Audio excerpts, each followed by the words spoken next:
notes. All right, guys.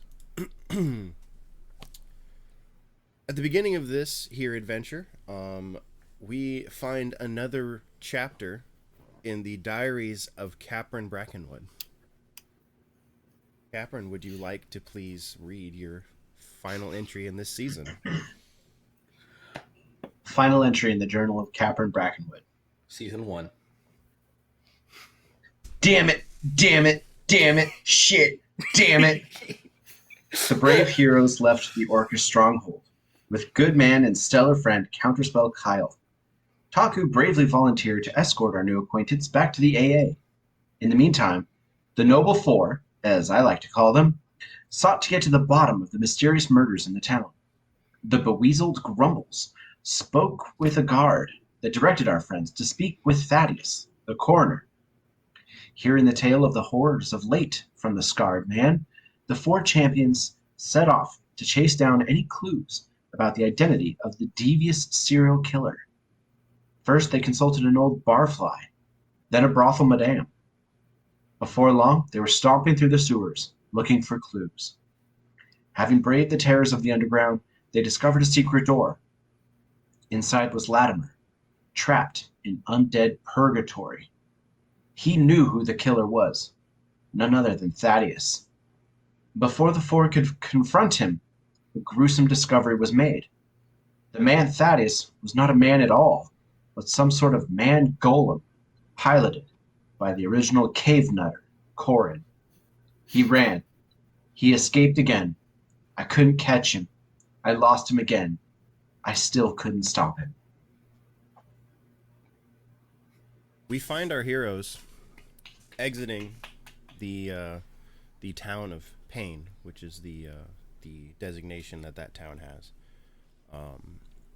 Our heroes meet up with Taku after he escorted Counterspell Kyle, who would not shut up, back to the AA.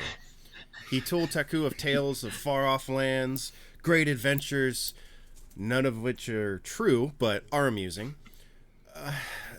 Kyle was a lot to take in, talking-wise, often. Taku sitting there, silent, nodding, but he, realizing what a mistake it was to offer to take him back to the AA. You guys I'm just imagining Taku just like grabbing like grains of grass and just shoving them in his ears. It's just. I had to shift my camera over. So you guys meet back up on the road outside of Pain.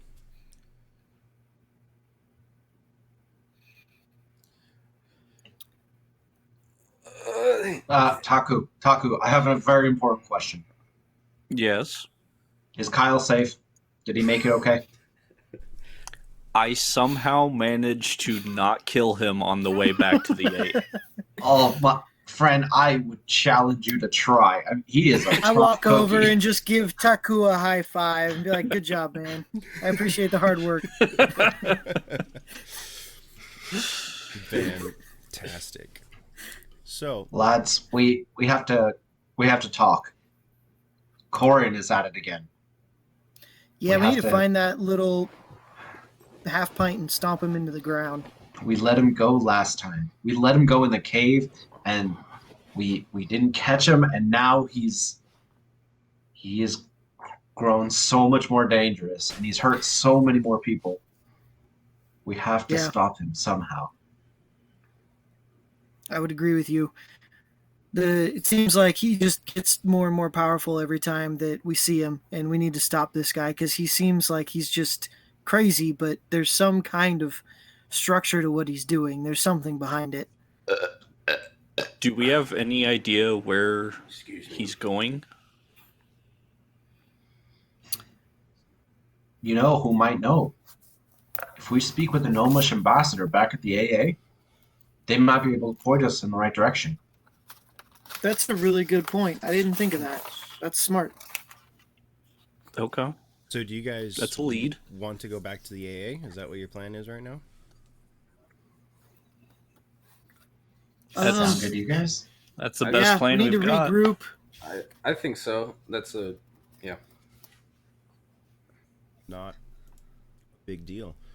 So you guys start walking back. How long would it take us to get to the AA?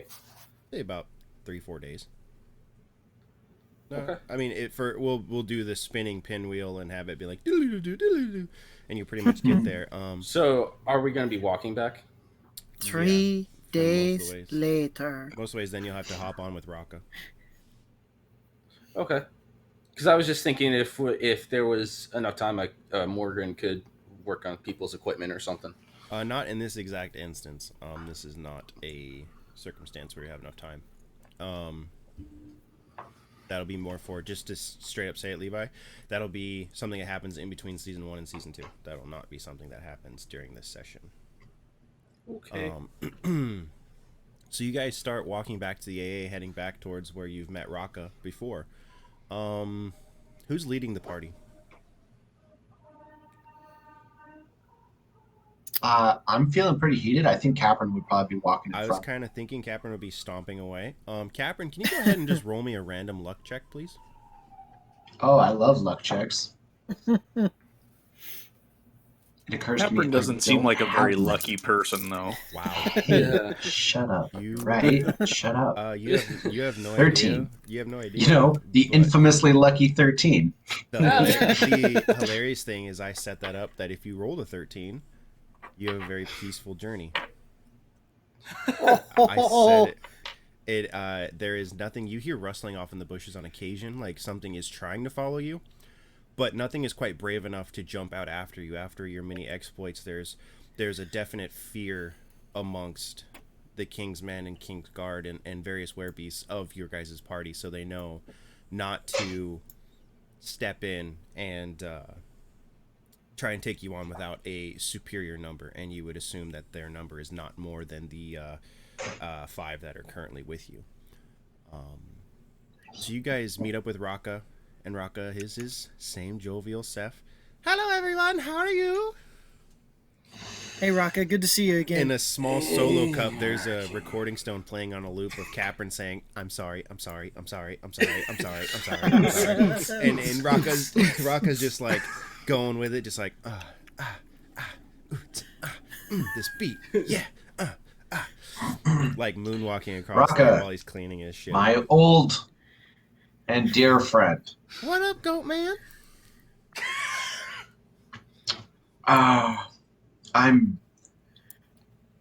To be honest, Raka, I want to be short-tempered with you, and I want to give you grief at the moment.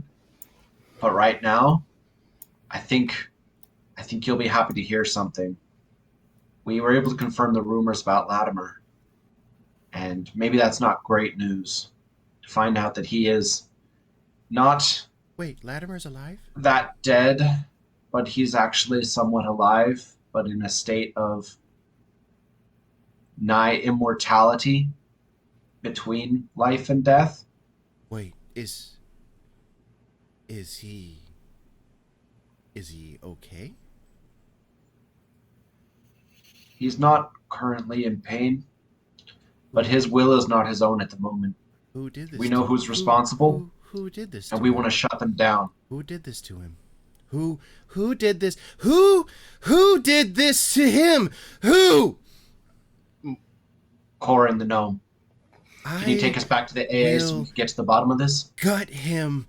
I will kill him. Yes, we will go back to the AA. Oh, Corin, you will die. And he Raka, stomps on his Get ship. in line. A lot of people want him dead at the moment. He stomps on it on the ship on the deck, and he does a quick little like tap dance number on the ship, and the ship lurches faster than you've probably ever seen it move. It's like this iron golem beneath is literally sprinting across or underneath the water, dragging you along. It's borderline uncomfortable, actually. Make a dex save real quick, everyone, to see if you guys get knocked on your ass. I got a 19. I am excited to see Raka up in arms. This is pretty exciting, actually. Dude, what if Raka's our limit break? I'm breaking my limit. These are summoned. Let's see. I gotta actually grab my d20. Yeah. hold on. Oh, okay, so Taku, you That's stumble a a little bit 5. but catch yourself. Capron eats shit and just falls flat on his face. Just goat legs overhead, just to the front of the deck, just like painful skin on wood screeching. And then Zane, his background on the water, he just kind of like shuffles a little bit and goes, "Oh wow, this hunk of crap can actually move."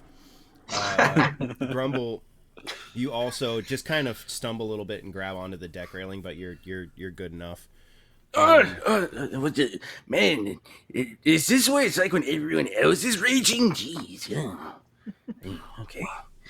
Man, So you guys motor right back to the Allied Alliance, and you guys are screaming towards that opening that's in the mountain to the point where you're like, is this really going to fit? Because if you remember right, it's like laser cut to like the perfect size of this ship. So you're just like, oh god, oh god, oh god, oh god, oh god, oh god, oh god, oh god, oh god, and he just threads the needle and flies right through it. You come screeching up to the deck and just bonk into it, and he goes, "Get off the boat, talk to Aristrad, figure out what's going on. Corin needs to die." And as we're disembarking, I kind of Raka, stop keep the and motor running. I put my hand on Raka's shoulder and just say, "Raka, if it is within my power, I will end this little gnome, That's great. and I won't stop trying." That's great. Stop We're gonna touching me figure and this get the out. flock up there and talk to Aristrad. Get moving. Smacks you on the butt, sportsman style. All right, thanks, Raka. All right, here we go. I step in and speak a little gnomish, and I said, "Breathe, friend. We got this." And as I get off the boat, I'm just like, I was literally just here. I could have waited here. Why am I here? Did you ask? Grumble. Did you ask me? Did you ask if you needed to come back? No, you just got on the boat. You just did what you're told. You could have asked See, and you that's could the have Raka stayed I here. know. Now just get moving. Grumble is the last one to get off the boat, and he's just kind of quietly, just like kind of nods at Raka, and just like, you know what? I would get you some Arby's, but we have no Arby's nearby. Okay, bye. And then he goes off. Freaking Capern's already up the tube, man. He's gonzo. He is not sticking around. He's pissed. So you guys get up to Aristrad, and she's happy enough to see you. It's the first time that you've seen her in a few weeks, that she's been mourning Dirk's death. And she finally feels up to being in this position again. Goes, "Hello, friends. How was your journey to the Orc Stronghold?" It was There were interesting. monsters, but we were successful. The orcs are amicable to our cause. Oh, that is wonderful. They are, I will speak frankly, they are a vicious warrior race, and I much rather would be fighting with them than against them. I kind of got that impression, Mom. Yeah. And, like for stocks, I we can have- fly, but bird folk are like 3 orcs for 1 bird folk. It's not a or 3 bird folk for 1 orc. It's not a very pleasant fight.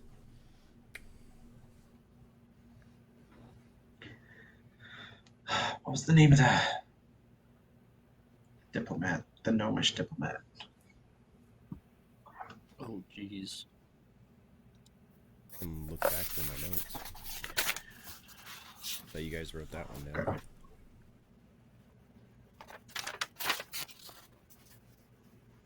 I do not have that in my Garen. notes. Garen, there you go. His name is Garen. Thank you for having notes. I'm gonna have to fix all my notes. I have just a jumble of things in my notepad, so I'm gonna have to like go through and like relabel everything and organize it, because right now it's just like tossed all over the place. Oh yeah, I've got like my notebook. It just said like I started at the first session, and then everything is in successional order. Ma'am, is Garen available for us to have a speak with? Oh, I have yes. news that might be concerning to both him and you, ma'am. Yes. We- Garen actually just reported back from the gnomes. He said he had something very urgent to talk to us about. We hadn't talked to him yet. Do you want to step in on the meeting with I him? might know what he has to share. Ma'am, I'm concerned. Have you heard rumor of Latimer being alive in the king's service? I have heard this rumor, but I just dispelled it. I don't think that's possible. Unfortunately, ma'am, we've confirmed that it's quite possible. Latimer is. He's not himself. It seems he is. Someone else's will is in possession of Latimer, and he still has enough of his memories to recognize us. And that's concerning me greatly, Mom, because if he recognizes us, I'm worried he'll remember you, the AA, everything we have and done. So I'm very concerned indeed that we need to speak with Garen, because Garen might hold the secret to learning how we can finally put Latimer to rest. I appreciate your concern, but there were things that we put into place to keep such a thing from happening. It's heartbreaking that has happened to Latimer, but Latimer and I only met on neutral surfaces, and he actually does not know where this headquarters is at. He only went to the tavern to drop off and to lead us to the opening to meet up with Raka. He never actually went. He knows roughly where we are, but he does not know exactly how to get into our facilities, but we may have to look at relocating if that is the case. Breathe a sigh of relief right there. Yeah, But couldn't agree more. let us meet with Garen. He has information. Let us go. And Lead the way. so you guys all boogie down to the conference room that you guys had, and the statue of Dirk is still there, with his monocle. And you guys all sit down, and there's Garen waiting, and normally Garen is very kind of flippant and you know, la-di-da about everything, but he's not twitching, he's not kicking his feet, he is sitting there stone cold and just staring off into the distance. So, just as a character note, as Osrin walks in and sees the statue of Dirk, he kind of reaches into his pocket and is just kind of like holding on to the monocle as he's walking into the room. Very cool. Another character note is for Grumble is looking up at the statue, and he's kind of like apologetic because he wasn't there when you guys all met him, and he was messing around with the giants and stuff, and because even if he couldn't do anything, Grumble knows that he could at least try and spoken to the giant or something. He could have prevented all this. So he just looks and then just keeps on walking. So Garen, yes. I think we have news to share with each other. Yes. Would you like to go first? Corin is back. We've the stone has popped up again. We have spies all over trying to find him, and we think we might know where he's heading. Do we know Where what would that be? in the world that stone is? That is something that is it's just of legend. It shouldn't be real, but the legend is that that's a stone that was lost by the ancient gods. That was one of the stones that brought us life. That is one of the stones that gave birth to all things. It's the Infinity Stone. It's the Soul Stone. It's like, is this wisdom, power, or I don't know Bridge. what the hell you're talking about. All I know is that these stones were part of the beginning. My guess is power. Garen, we have encountered Corin's activity as of late. We saw him in the town of Pain in the desert, Okay. Did you kill him? and yeah, we lost track of him. And he just kind of He got away. He kind of sulks and he doesn't know. None of us know how to use the stone. That's just the legend. We don't know whether it's actually anything. We don't know if there's one. We don't know if there's 100. We don't know if there's a pair. We don't know. That's just the legend of the Gnomish people. What did the legend say about what these stones can do? I don't know if there's multiple. I just know of the one. The one just stated that when the Gnomish people first came to this land, that they couldn't leave much farther than a couple miles from the stone, or they would begin to deteriorate and they would begin to die. They had to stay nearby it. Again, that's just the legend, and as we lived in this land for longer and longer, we became less reliant on said stone and drifted farther and farther apart. And some gnomes of ancient believe that we've lost our true selves in doing so, and that we've become less gnomish than what we were before.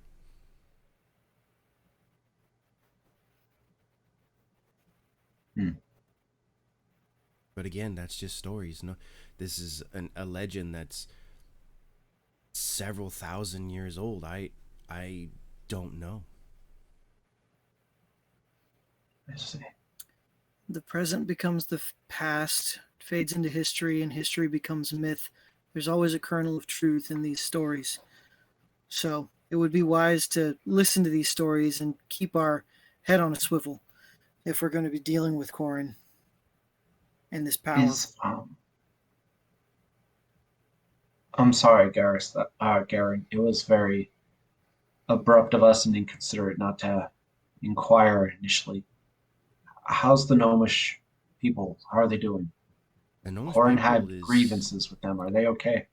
The Gnomish people are seem to be flourishing. They seem to be finally having a balance between the deep gnomes and ourselves. The deep gnomes still have a few small offshoots and groups that are causing trouble, but nothing that we cannot handle. It seems like Corin was truly the organizer of these troubles, and we, with them divided, were able to conquer them and either see the error of their ways, or, I'm sorry to put a blue note on it, but die. They either step in line or they can no longer be a part of this life. Well, far be it from us to tell you how to rule your own people. Do we have any idea where Corin might be based in, or where he's going, where he would flee to? Corin was heading across the sea. They don't say that the sea has an end, and we don't believe that there is an end, but there's some stories that there is a land across the sea. I believe one of your members says that they are from there, and I am far be it from calling you a liar, but I have heard no such tales that have come to fruition. I see. Huh. And this is where Aristrad kind of butts in and goes, "Forgive, Garen. There is many stories that are told about that across the sea, and we do know that it exists. I actually have contacts over there. That is something that we need to discuss later when we're in a more private setting. Don't want to scare the local company or the current company." And she kind of looks over at Garen. Many Yes, races don't want to believe in a larger world. They believe that when you get to the end, it's just the end. Understood, ma'am. Okay.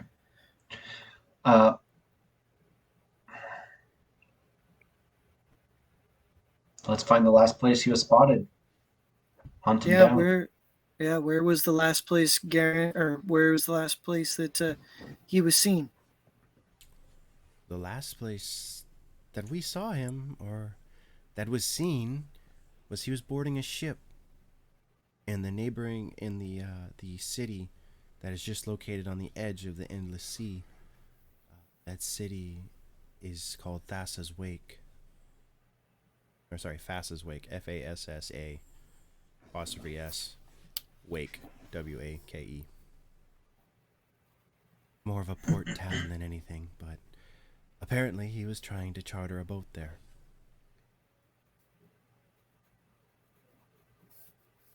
Let's go get him. Agreed. Any objections? Like,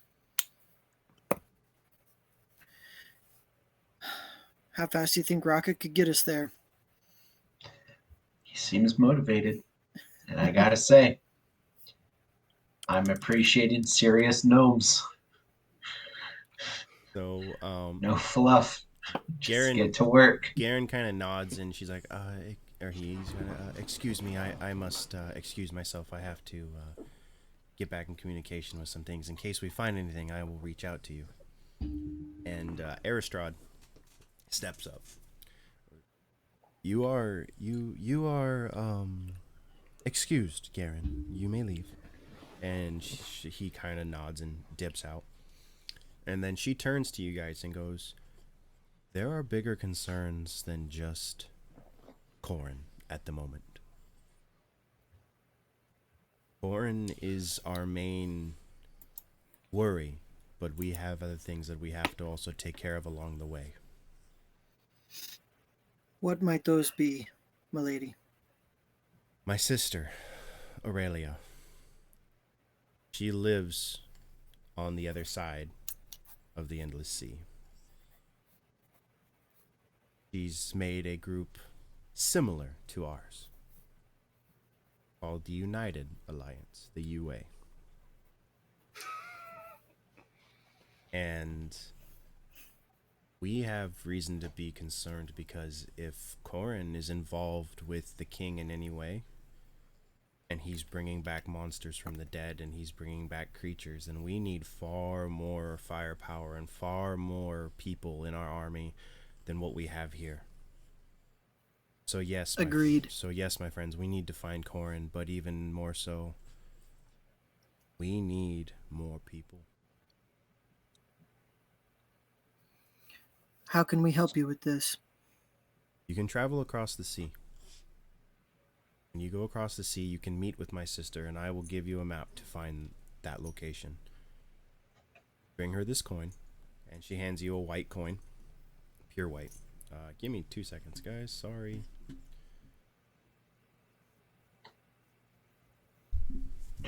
Well, Zane, it sounds like a bit of a homecoming. Hey, what's up? Mm-hmm. Yeah, this could get a little interesting. Yeah, is a homecoming for Zane a good thing or a bad thing? Celebrated warrior. I'm literally over on this side of the pond to like earn the honor to be the king. So yeah, it'll be a good thing. Okay. I don't know. I kind of figured Zane was just rutting his way through the seaports and pissed someone off. Yeah. Really Yeah. unhappy to be over here. So Yeah. yes, some ale has been involved. Watch, I'll be the back reason in just a Zane's over second on- as well. The reason Zane's on this side of the Endless Ocean, there was no one left on his shore Sorry. that he could call dibs on. He already done it. He's has over so here. many- dibs on everyone over He there. has so many angry ex-girlfriends, and it's just like, Peek He's behind the over here curtain. conquering our land and females. God damn it! Peek behind the curtain. That's actually a defense mechanism, just like myself in real life, where I keep everything close to the chest. That's actually his way of not letting anyone know that there's people that he cares about. Ah, Oh, Very cool. So I see Shane went to go get a drink. yeah. So I can't remember. Sorry, I got interrupted. What was going on? We just talked to Airshot and you guys. She gave you a white coin to go across and give her that sort of thing. so I'm thinking, okay, so we know Corin's running across the Endless Ocean, right? Mhm. Eve, hunt him, we'd follow him across the Endless Ocean. Help Aristrad's sister, head across the Endless Ocean. It looks like we have a course charted. Again, if that's where you want to go, then I believe in the land across the ocean. She brings it up. She's located in the southern lands a Fournier. Spelt Forynge. Fournier. There are many powerful creatures there. There are many powerful beings that live there that are far older than the races of this land. And the other thing that's disturbing, friends, is there are talks that Zareth has new monsters he's bringing back across the sea in Fournier. Can't allow this to happen. So yes, Corrin is a major thing that we have to deal with, but also there is far greater things we need to worry about.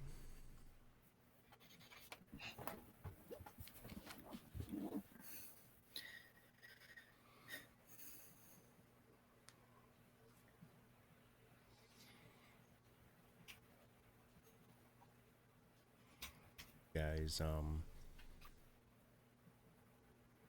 choose to go to Foss's wake.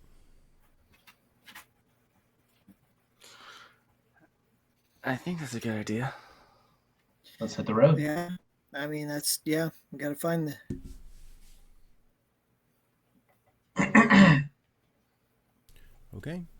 If you guys decide to go there, Lady Arstrad directs you that there will be a ship there that you guys can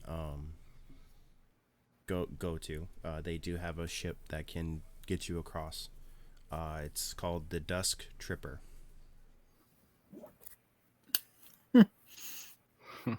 The Day Tripper was rented out. Mm-hmm.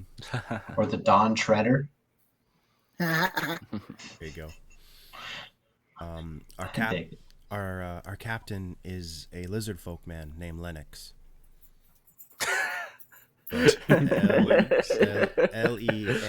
Lenoxx. Lennox. I'm Linux. So, if you guys choose to go that way, it unfortunately is not the easiest to be accessed by boat. It is quite a trek to get to. Fortunately, Raka can take you half of the way there, but the rest will have to be made on foot.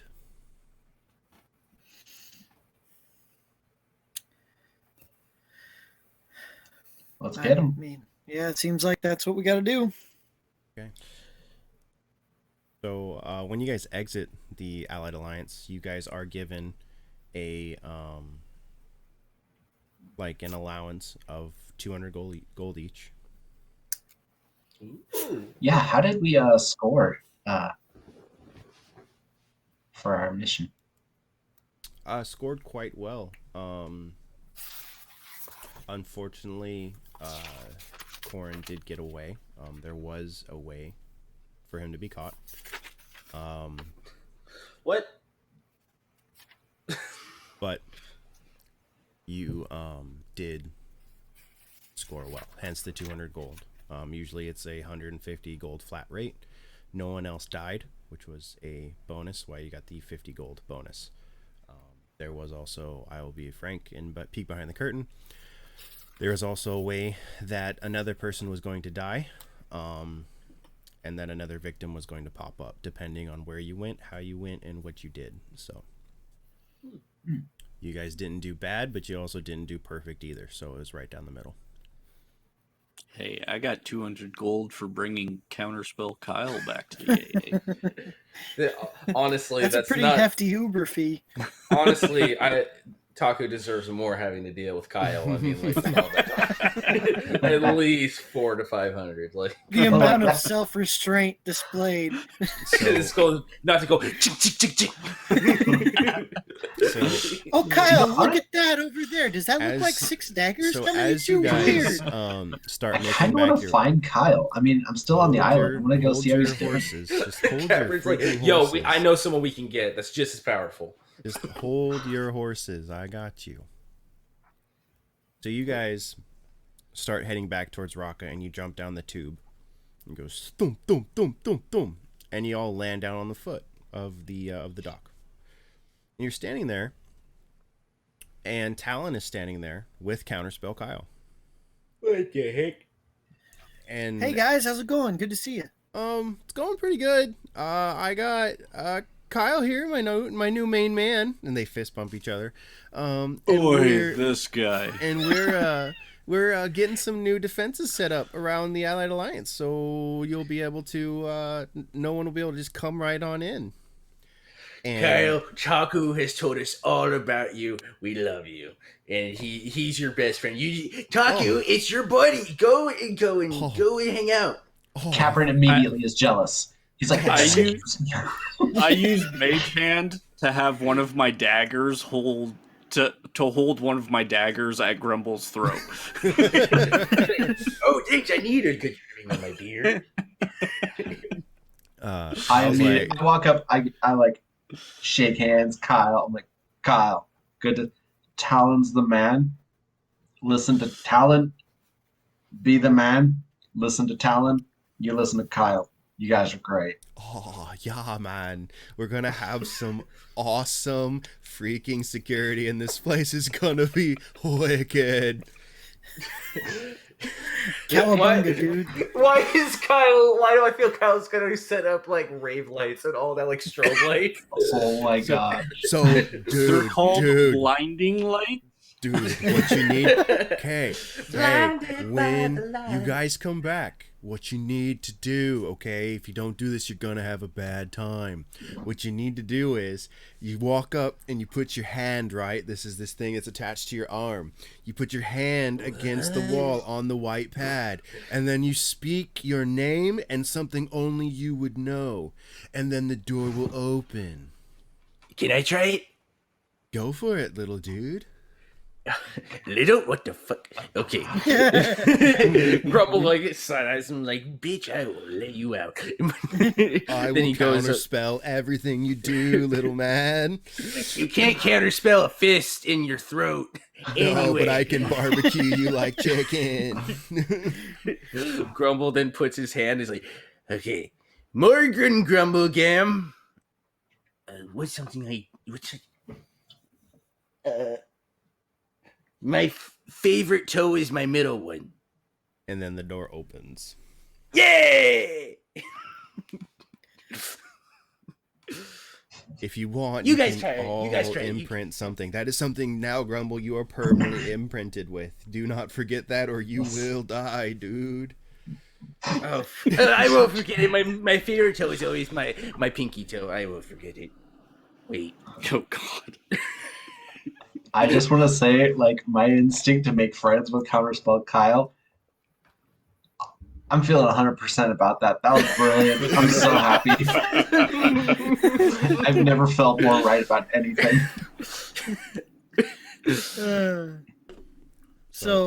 I kind of walk up and put my hand on it and just look over and this is a pretty cool piece of work, guys. And say, Osrin Silfer. My mother's maiden name is Lynn. A little dark, but I like it. Cool, dude. Wait, can I redo mine? No, dude, it's one and done. Oh, damn it. Okay. I can't change my password later on. Can I get like an email so I can change it? No, you need two-step verification, bro. We don't have that set up yet. God damn it. I hate you, Kyle. No one ever does two-step verification. They always hit skip. What about that? That's why you always gotta read the terms of service, guys. I always read it. Well, I mean, I don't read it. I just... Okay, shut up. Also, in 3 years, I'll be coming to collect your left nut. You didn't read the terms of service. Damn it! I'm just That's the only one I have! I'm just kidding, dude. Oh, thank God. Kyle, Are we all saying something only we know about ourselves or as characters? Yep. All right. Frick.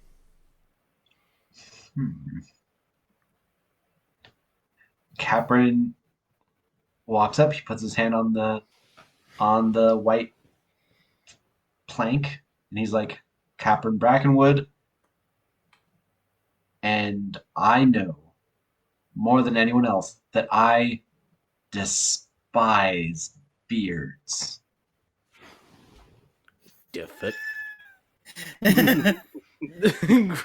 Grumble just immediately is offended. He's like, bro, I thought we were buddies. Yeah, you're a good person attached to a beard. You don't like my beard? It's because you can't grow one. It's because you can't grow. Listen, I wasn't able to grow a beard until I turned at least 5 or 6. So don't worry, you're just a late bloomer. It's fine. I knew a guy that couldn't grow it until he was 9. It's fine. Grumble, I didn't want to have to tell you this, but I have seen more well-groomed hair when I lifted your mother's knickers. Well, that's just rude. My mom's dead, you bastard.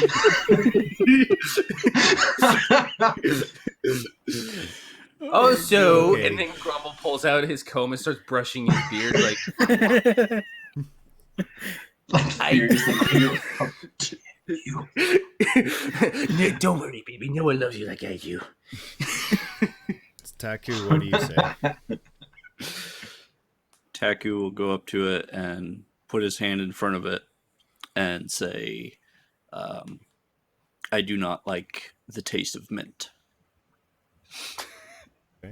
Wait, how do you not like the taste of mint? is that actually true?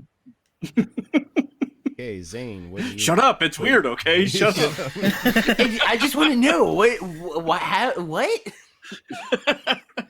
So when I offered you that gum earlier and you were like, no, it's fine. I'm like, come on, it's mint. You actually told me you didn't, dude.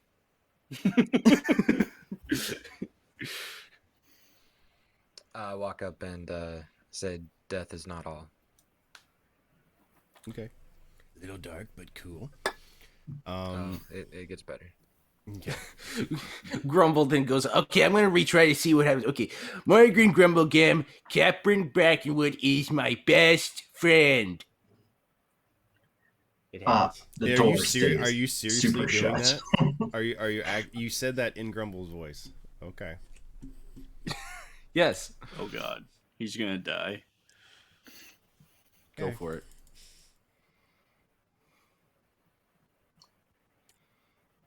Is that it? Yeah. Okay. I haven't had to do this yet, so. You're welcome. I'll take one for the team. No, you legitimately might die. Like fuck. permanent player death.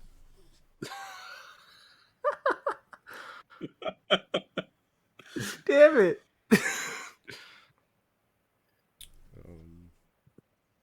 Okay. Hopefully someone can heal you. Oh, that's the wrong button. Wow, Oh, I'm thank so God. dead. I like to think this whole time Grumble is like, see, this is nothing. What the hell? Man? Oh, I'm still God. good. I'm still good. Okay, you took I love how the tone changed. 70 falling damage as a 10,000-pound boulder comes crashing down out of the ceiling and lands on top of you. It See, should, guys, be a there's lot, nothing going on. Oh my god! it should be a lot more damage, but that's the fastest I could do it. So, Yeah. just a faint warning. Grumble forget is what laying you underneath said. the boulder, and he's just like to Osric, help, help, help. Osrin's just like walks over and just like heals him. Okay. Counterspell goes, dude, I told you it's gonna be a bad time, but you survived, so I'm gonna have to make it 2 or 3 boulders. Okay. I'll look over at Counterspell Kyle and I'll go like, is there any way we can put spikes on the boulder? Dude, good idea. Spikes with poison on them. I will do that. More Grumble immediately starts writing down his password. Like, okay, I gotta remember this. Forget that one. Okay, nobody forget their passwords. Okay, it gets really bad. I was just being funny. Okay. Also, just to let you know, the reason that he would die completely is if you go below 0, more than half your max HP, your character permanently dies. So if you have 50 and you go to negative 25, you are donezo. No death saves, no nothing. You are dead. Boy. Any Hoosers.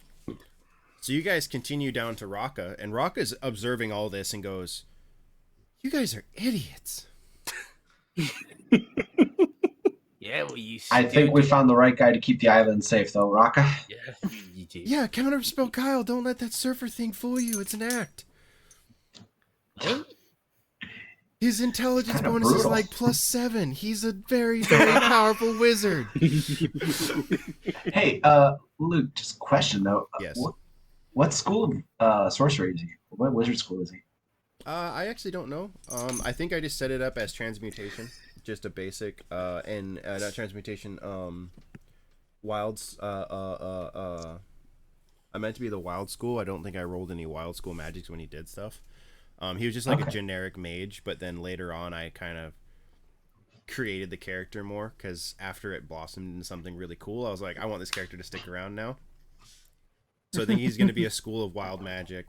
That kind of thing. I'm thinking. I haven't 100% nailed him down yet, but it won't be the last time you guys Divination wizards see. are cool. You guys will not be the last time you see Counterspell Kyle.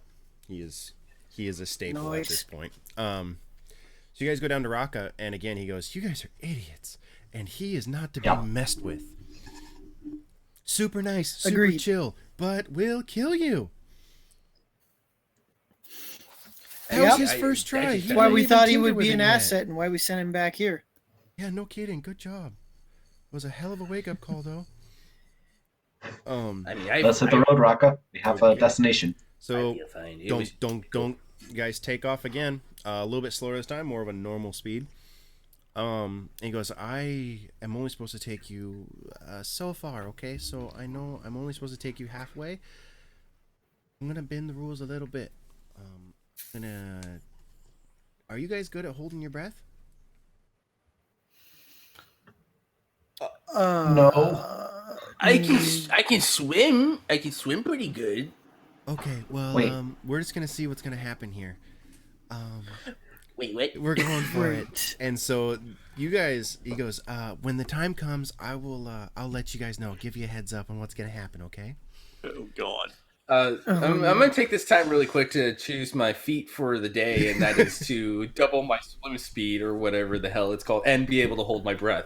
Okay. I think it's fine. Water breathing is part of your. It's going to take you guys like 4 days to get there. So again, you have time to do that, Levi. Okay, cool. So you guys just crest the bottom of this of the continent itself, of that chunk of land. And I'm going to say that the city of Foss's Wake is about halfway up. I believe you guys might have a picture of the original map from the drawing. Or I think I might have sent it to you guys. Alex created a really nice 3D imaged one. Or not 3D imaged, a really nice, pretty drawing. So you guys probably go about halfway up. And you're within sight. You can see Foss's Wake. And Raka goes, "Okay, they haven't seen us yet. Everyone get ready. Hold your breath real deep."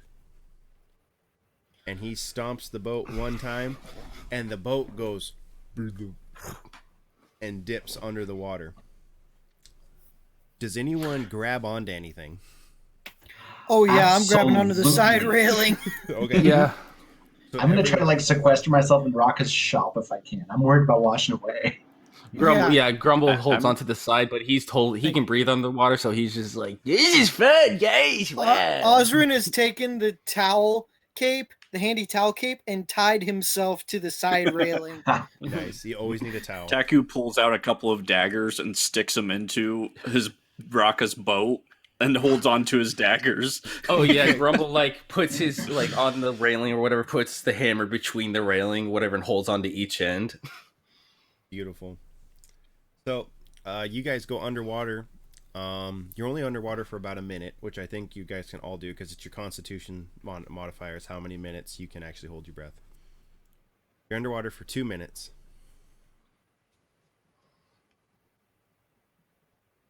Chris, what's your con modifier? 2 minutes, you say? 2 minutes. What's your con modifier? +1. +1. Yeah, mine's +1. Okay. How do we want to do this?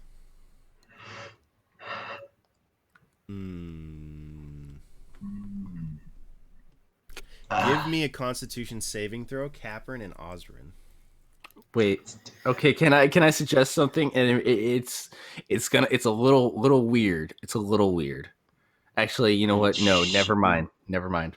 Go on. I He's gonna think if I share get his like breath truly with you. desperate, I'll turn into a frog. No, And Grumble's I'll- gonna share his breath with you. He's gonna breathe into your That's mouth. I was gonna He do will that. Yeah, not. I was will gonna do that. I was not. like, I was. Capern That's would what I rather was gonna suggest. die. What, you never kissed a man with a beard before? Oh, so you're willing to do it, right? We'll see how the rolls go. I rolled an 11. An 11. Okay.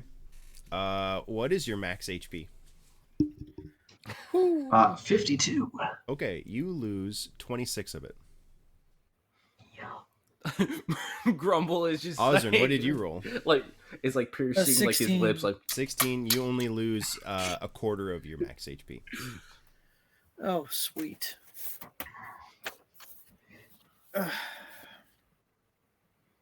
Okay, I'm gonna say that covers that 1 minute. You guys show up, and you are sitting underwater underneath the dock. And Raka looks at all you and just points up. all right. I Just- disembark, swim up under Yeah. the dock. Mhm. Okay, as you guys let go, Taku pulls his daggers out, and Raka flips him off and points at the holes in his ship. It's like, what the dick, dude? And then Raka disembarks, and you guys pop up out of the water, standing or floating in the water just below these docks. And there's tons of ships, there's tons of people milling about. You guys ease yourselves up onto the dock and are now standing there amidst a bustling crowd of traders and sailors of all shapes, sizes, dropping off and being kind of quick and skitterish, the ones who are non-human, because they just don't feel comfortable there. You guys walk up and you guys don't walk up, but you guys notice in the distance there seems to be a small gnomish woman who appears to be the shipyard babysitter, for lack of a better term. She's in charge of the shipyard.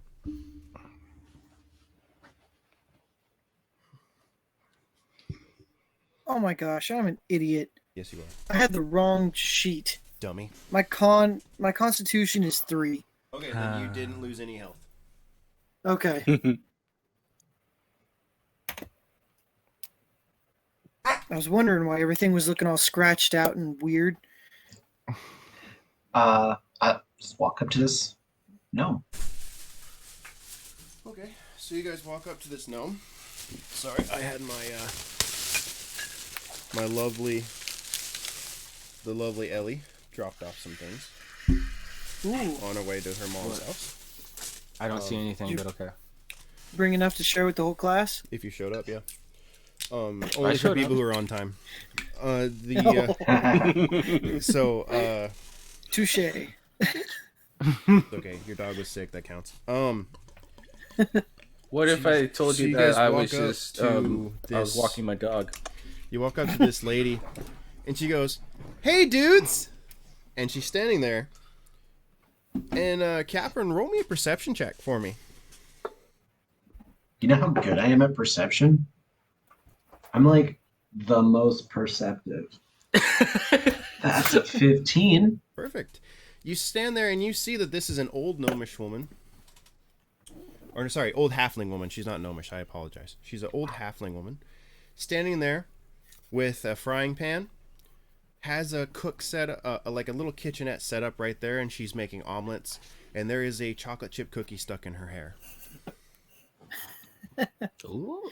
Grumble immediately She is walks in going and for goes, it. "Hey, how y'all doing today?" Pretty good. How about yourself? "I'm doing wonderful. You guys look like you got a little wet. You can't swim good, huh?" Yeah, well, I had to jump in and save these fools.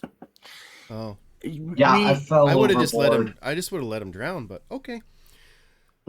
They're kind of my friends. She sits there and goes, and she's kind of an older woman. She's got gray hair. And she starts, would you guys like an omelet? I make the best omelets I would- in the world. Yes. I would love an omelet. My You name's know- Osrin. What's yours, ma'am? My name is Gertie. Can Ernie, nice to meet you. Gertie can Grumble Greiergork. roll a perception check on the omelets? Sure. Okay. I'm sorry, you said your name was Gertie Gertie. What's your Greiergork. fantastic? Fantastic. Oh. Ma'am, you appear to be someone who's traveled many roads and seen many adventures. Are you calling me old? do I... No. Merely experienced. It feels like you're calling me old. Never. Tact is not his strong suit. Just let him have this one, please. We're gonna work on finding my strong suit. It's got to be somewhere, right? That was a 14. Okay, 14. The omelets do look amazing. They're eggy, cheesy, a little bit of sausage in there, some bacon. Just the I best omelets more you would. Heel. The Grumble starts drooling and starts reaching for them. goes, Anyway. oh, 8. 5 gold apiece. Oh, okay. I'll pay the woman. I will definitely give you 5 gold for an omelet. Morgan gives her 15 for 3. Okay. She's like, oh, hungry. All right. No judgment. No judgment, you fat bearded man. Okay. here you go. Osrin gives her 7 for the one. Okay. Ooh, a tipper. Okay. I like a good tip. So here's an extra little bit of bacon. Ooh, thank you. She sprinkles it on there. So you guys eat and you wolf down these omelets. She goes, how can we help you today? Hey, Luke, does the omelet heal at all? Yes, it does. How much? Hell yeah. About 15. I'll Yes. take it. I'll take Does that with a Zane buy smile an on my omelet, by the face. I buy one. I do the same thing that Osrin does. Okay. So can I just have that in my back pocket for later? No, they Oh will man. spoil. Pocket omelet. You can't. Yeah, dude, it's an omelet, dude, not a granola bar. You gotta eat the it damn alone. omelet. It's an ooey gooey cheesy Well, I was just omelet. wondering. 2 I days was later, wondering. pull out an This old moldy omelet. omelet. Just like, If you did that, if you do that, I would make it so it Grumble's poisoned usually you. the last one standing. If he could just pop an omelet into somebody's mouth, that's all. I mean, that sounds kind of on brand for Grumble, really. Exactly. So that's Here, what I was buddy, asking. there was no Arby's. I got an omelet in my pocket. Here you go. Then you get that little lint off of it. It's good though. It's a little sticky. So, Oh, man. Gertie, you're such a thorough hostess. Say, we're curious. We're here looking for an old acquaintance of ours. Have you seen a gnomish fella walking kinda around, missing a kinda shi- hand? Kind of shifty, a little smelly, kind of like a real weirdo. Golly, you can Yeah, spot that's- him, man. Yep, that's the guy. Yeah. Oh, he was kind of rude. He didn't want an omelet or nothing. He just kind of like, he's Who doesn't want an omelet? just not a nice man. So I put him on a really crappy boat and sent him on his way. I like your style, ma'am. Seeing as how we're such good customers of yours, and I'm inclined to even buy a second omelet from you. I'll buy Would you it find first. a nicer boat for us? Oh yeah, you guys are with you know who, right? And she kind of winks at you and kind of like, does like, and she doesn't wink very well. She does like this like Double blink. she like blinks.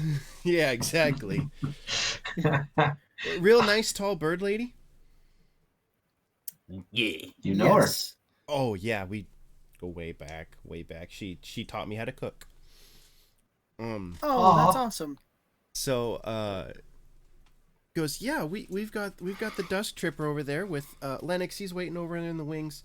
One thing though, one little caveat though. Do you guys want? It sounds weird, but I offer blessings to boats. For I can do that. okay, if you can do that. Blessings are $100 a passenger, 100 gold pieces a passenger. What would the blessings be? I just pray to Fassa and hope that she doesn't kill you. Austin, what is your take on this? What do you have to offer? Who is Fessa? Fassa is the goddess of the sea. Does she have any dealings with Thor? I don't think so. She's kind of more of a mid-tier god. Okay. Water and I will lightning gladly don't pay even- you the 100 gold for a blessing on the ship. But I will It'll also be 100 do a gold blessing of my from own. you for your blessing. I will gladly pay. Okay, so Osrin, you have a blessing. So, Zane pays. Capron hates Okay, traveling over Zane- water as much. Zane has a blessing. So, I'm gonna look over at the lady and be like, "How about one blessing and an omelet, please? Can I get that 110 bundle together under the 100? Yeah, I'll give you an omelet for the 100 gold. Gertie, you're my gal. I'm gonna heal another 15. I'm back up to full health. Yes. Taku, Grumble, what do you do?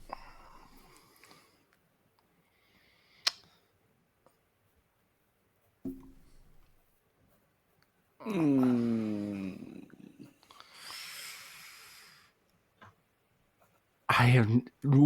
You go first, talk. Okay, I hate you so much. just to think about, is there anything really great in Rocka's store that you're trying to save up for? For me, the answer is no. So it's like, well, the $200 I just got is just There's also nothing saying that there's not another store across the water. Yes, but Okay. Grumble just kind of looks at her and face full of omelet. And she's like, okay, hold on. Let me clean up. Okay. So blessing, 100 gold. And he kind So of looks at her. as Osrin, I turn and I look at Taku and Grumble and say, in my experience as a cleric of Thor, in my travels I have noticed that the lower mid-level tier gods have much more of an effect on your everyday dealings than the large gods do. Professional opinion, I would pay the price. if you want another professional opinion, the guy who's traveled all over the ocean and the world and is a celebrated soldier just bought that blessing. So if you need to see some relative value, look no further. Although, Grumble, I don't know. I kind of want to see if you get it. So, I'm curious. I'm powerful curious. And the Grumble kind of looks at Kevin. I'm kind of curious too. I'm a little curious as well. I want to. I know, right? It's Yeah, it's a kind little. of eating at you, isn't it? It is a little bit. You know what? No blessing for me. I'm gonna see how this rolls. I'm gonna roll the dice. I'm gonna roll the dice. Grumble's like, if I almost died once today anyway. I mean, or a couple days ago. I'm feeling cheeky. Oh, loud. And then Grumble looks at Taku. He's like, "Come on, those three got blessings. We can. Let's take a little chance." I feel like that's fine. Taku's I'm just probably offering. like- You can do whatever you want. I'm just giving it as an offer. Taku has never been a man of faith or of God, and he's not changing now. Yes. I look over at Osrin and Zane. I'm like, blessing boys, blessing boys, blessing boys. Grumble just And kind of he looks is at. so disappointed that the only person he agrees with now is Grumble.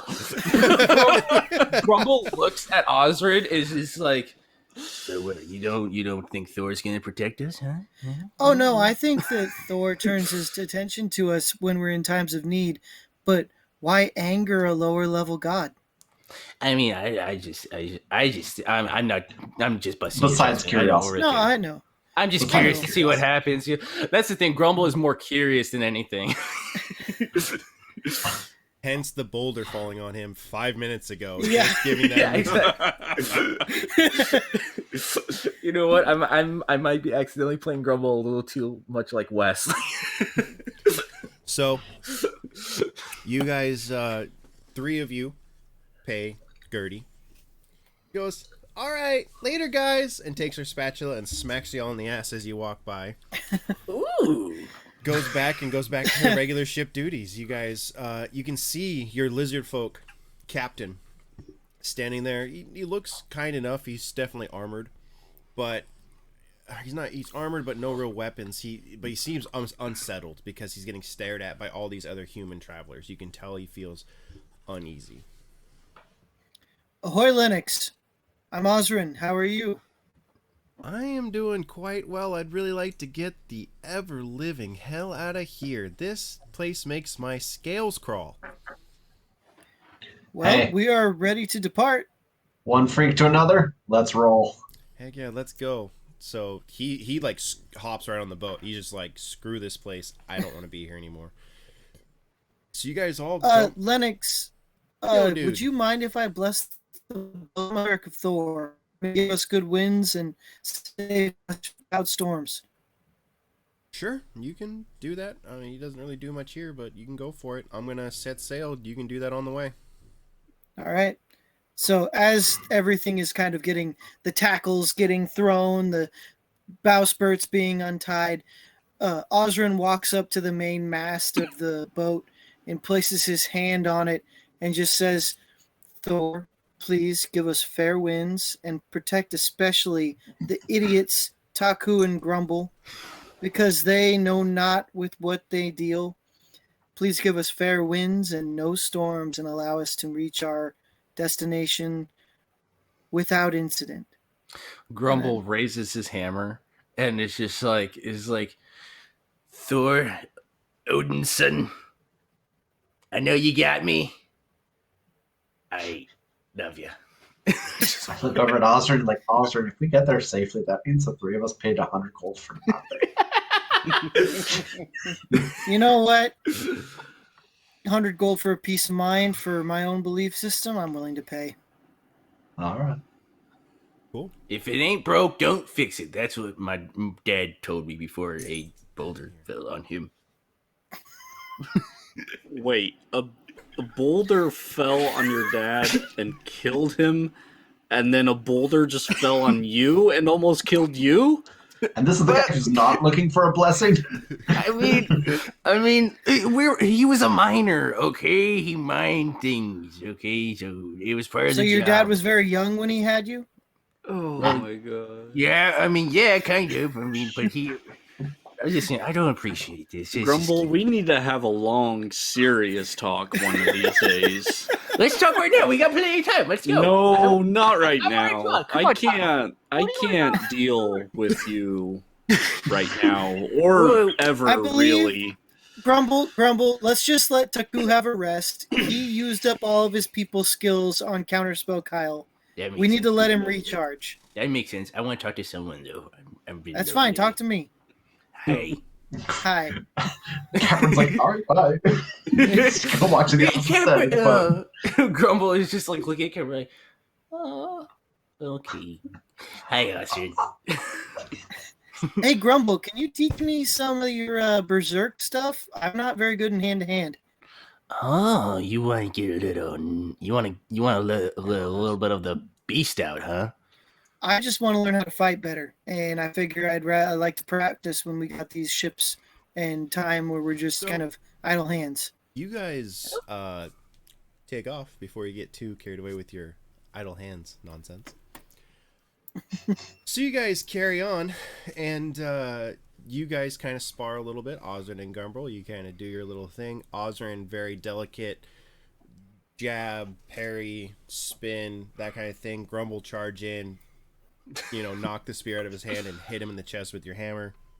You guys do that Like for tackles him. pretty much. Like, You guys do it just that for starts a playing while. Mercy, and it's like, open your mouth, open your mouth. Eventually, Osrin just crackles with electricity and shocks Grumble a little bit like a taser. Grumble's shield's like, ahead.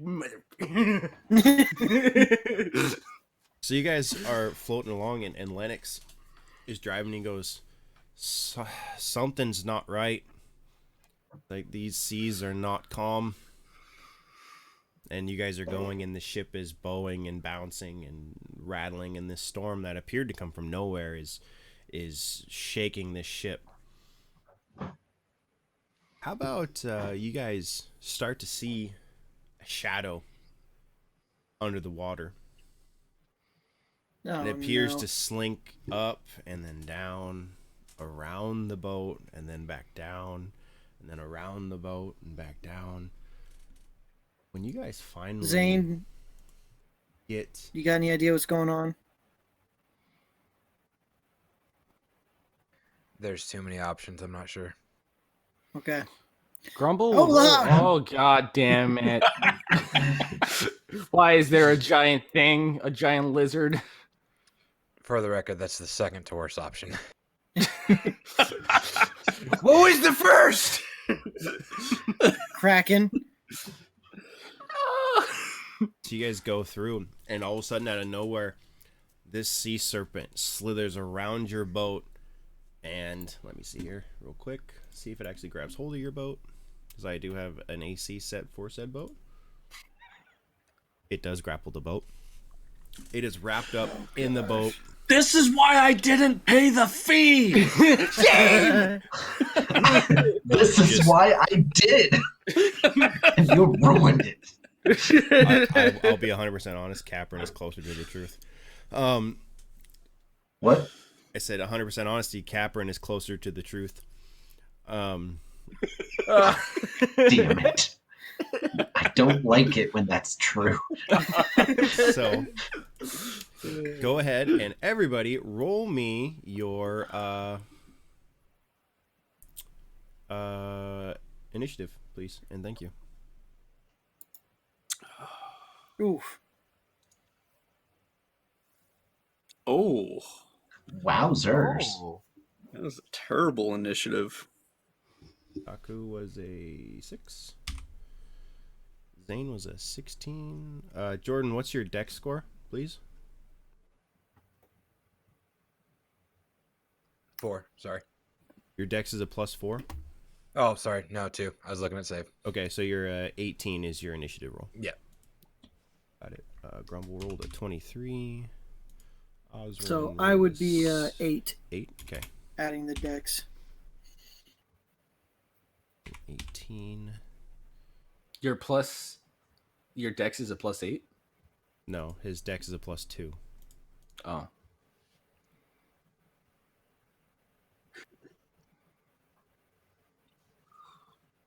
Turn for this ugly mug. He will roll initiative. at this point, Grumble's so fed up with fighting beasts. Like he's always like every single time he's like, why do I always have to fight animals? Honestly, I'm just a little happy it's a snake. It's like, yes. We got a good track record defeating snakes. Okay, so Giant ones? Giant ones. Oh, for some reason it didn't save Zane's. Hold on a second. 18. Osrin was 6. Grumble was a 23. Taku. no. And we're all in the same party, so that shield works now, right? Yes. Okay. Mhm. And none of that shenanigans again. Just making sure before I go all sparky. No worries. Second.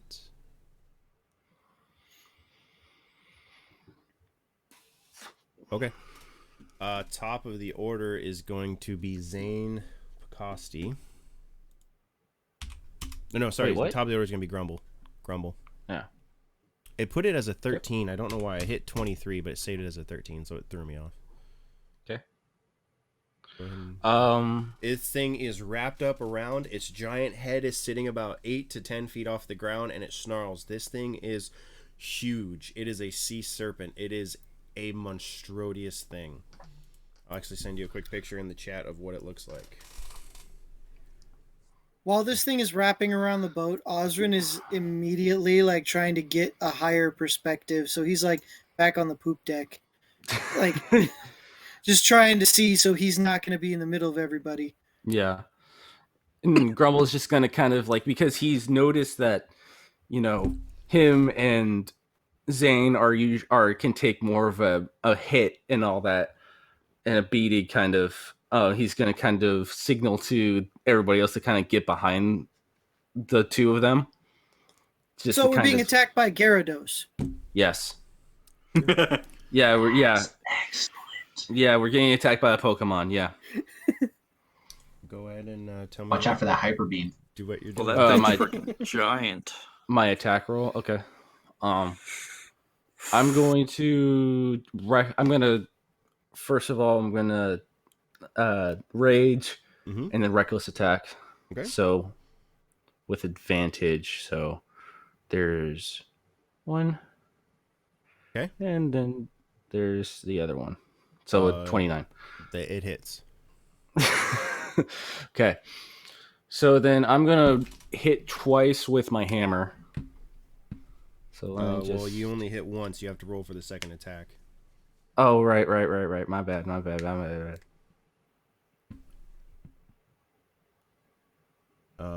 That one misses. Okay. Got it. Okay, so then I'll change that. Okay, one attack. All right. 21 damage. Very cool.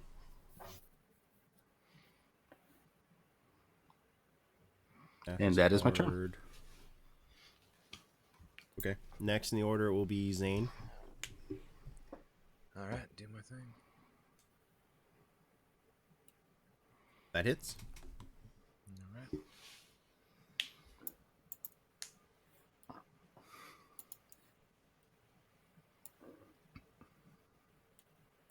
Jordan, you have a +2 to hit. He does the -5 for +10. Oh, okay. So he actually has a +7 to hit, but he does it so he gets an extra 10 damage on his dice rolls. Gotcha. Okay. Sorry, my preset's gone for some reason.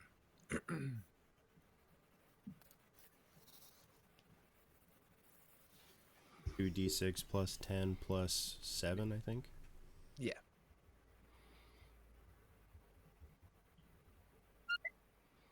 Chancho, 26. be free. Perfect. Chancho, Okie dokie. scooch him to be. My second one. Yep. That'll hit. Yeah. 25. Nice. Cool.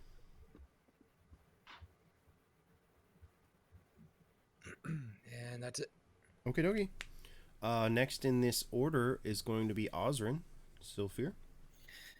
All right. How is this thing doing? Pretty fine. Like It is just fine. It's not really that hurt. Just Okay. So I am going to cast Call Lightning.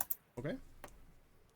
And so I'm going to cast it as a 4th level spell. So it needs to make a dexterity saving throw, Okay. or it takes 4d10 lightning damage, Okie dokie. and then it takes half as much on a failed save or on a save. Okay. Roll a 6. It's going to use legendary resistance, and it's going to choose to succeed on that save. Okay, but so let me ask you this: if it's wrapped around and grappling the boat, does that mean it has disadvantage on saving throws No. because it can't move? Oh, okay. Well, it takes 16 damage. Or 13 damage. Yep. Yes. Math is hard. It is hard. It is really hard. Take it from 2 Darrington boys. Yeah, it's not hard. 3 daring. And damage. Granite Falls. Yeah. 3 daring. I like numbers. Next in the order is going to be Caprin Brackenwood. Okay. I'm gonna summon my wildfire. Okay. No, I changed my mind. I'm gonna hold up one charge of my Firestarter Gauntlet, and I'm gonna cast Immolation. Okay. Where is? Sorry, one sec. I have that spell in my.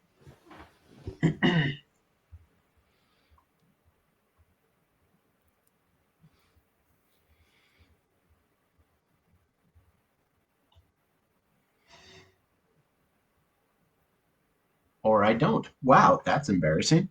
Let me get that out real quick. No worries, you're good. I believe it is a dex save. Okay. Oof, rolled a 4. Definitely missed. That is going to be a miss. What's And the I what's was the yeah, correct. It is a dex save. okay? What's the actual what is the spell read as? So, flames wreath one creature you can see within range. The target must make a dexterity saving throw. It takes 7d6 fire damage on a failed save, Okay. or half as much damage on a successful one. Okay, so it failed. Cool. So we're gonna make that 7d6. 28 damage. And on a failed save, the target is also going to burn for this spell's duration, which is up to a minute.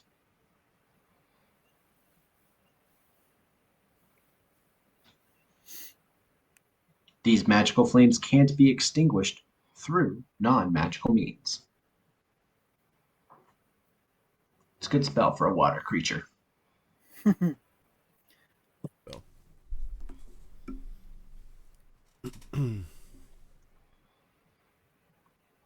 Okay, is that your turn? Yeah, that's going to do it. Taku, it is your turn. Okay, I'm just gonna make a attack with my main blade of cells with it. Okay, Well, that's gonna miss. that's definitely gonna miss. Is there, are you implementing Yes, I critical am, misses yet? I am actually, yes. I have the table here.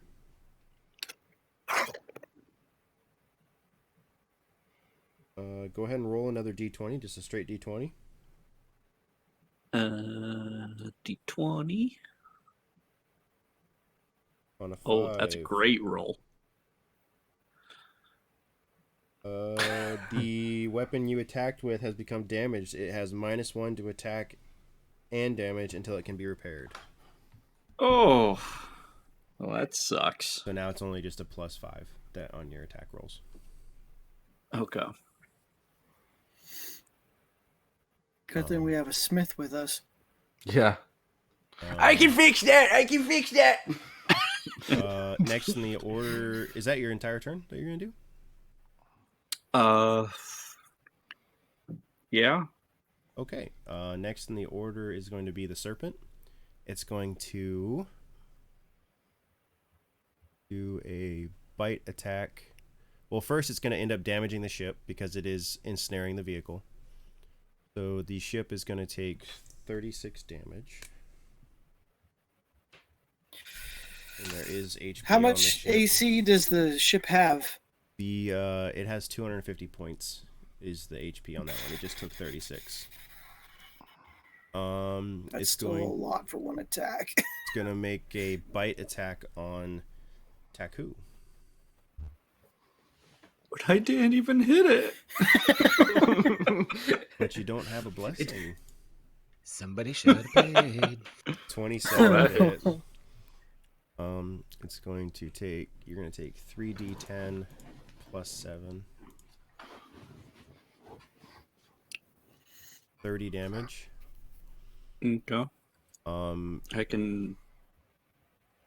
You are grappled at this point. Actually, yeah, you are grappled at this point. And that is its turn. Hey, if that's its turn, he's on. gonna try to repeat Hold that your dex horses. save. Hold your horses. Okay. It's then. I've never messed with one of these yet, so this is a little bit different. Okay. It is going to make its turn. Now it's going to make that dex save. Yep. Plus 3, 4. Rolled a 10. It's going. What's the damage if it fails? It's going to take another 3d6. It's going to choose to pass that save. What is the damage then if it passes the save? The spell ends on a successful save. Okay, it succeeded. Next in the Okay. order is Grumble. Okay. Oh yeah, I didn't. With my rage, by the way, I grew a mouth so I can bite people. Cool. So You just now grew a mouth. I grew I can't decide whether it's a wolf mouth or like a lizard mouth, like a huge, snout. I should Dude, say. this is a fantasy game. Why choose? Have both. You know Wolf what? lizard. With Well, shark yeah. teeth. Well, no, see, that's what I'm saying because like I'm thinking Grumble has a wolf mouth, but then has like a lizard tail. Like, Chimera. yeah, Excellent. yes. Okay, so I'm going to actually go to bite them, but let me. You're gonna bite do the my- sea serpent. Okay. Yeah. Okay. It's a Fucking bite the fantasy. snake. It's a fantasy game. I'll do what I want. Okay. Why do I your feel thing. like this serpent is like, did you feel that horsefly? Okay, so 16? That misses. okay, and then let me roll again for my second, and I'm gonna roll my second with reckless attack. Okay. Crit. Never mind, that's a crit. Okay. Totally do your crit damage.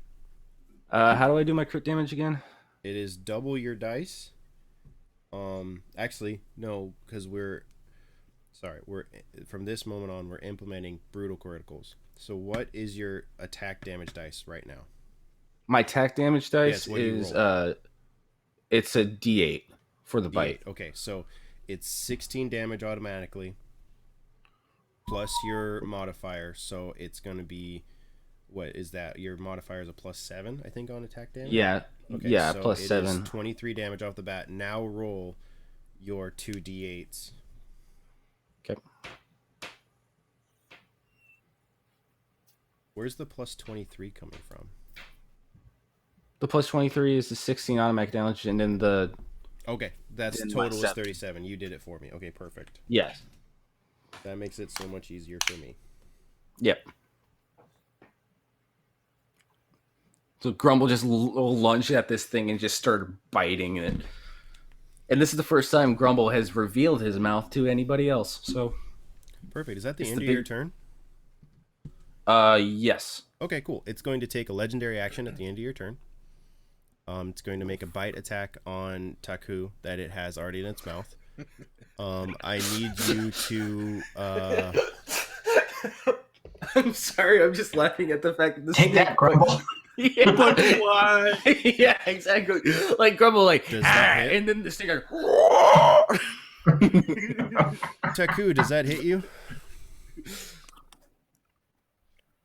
Okay, Yep. you are swallowed. Oh no!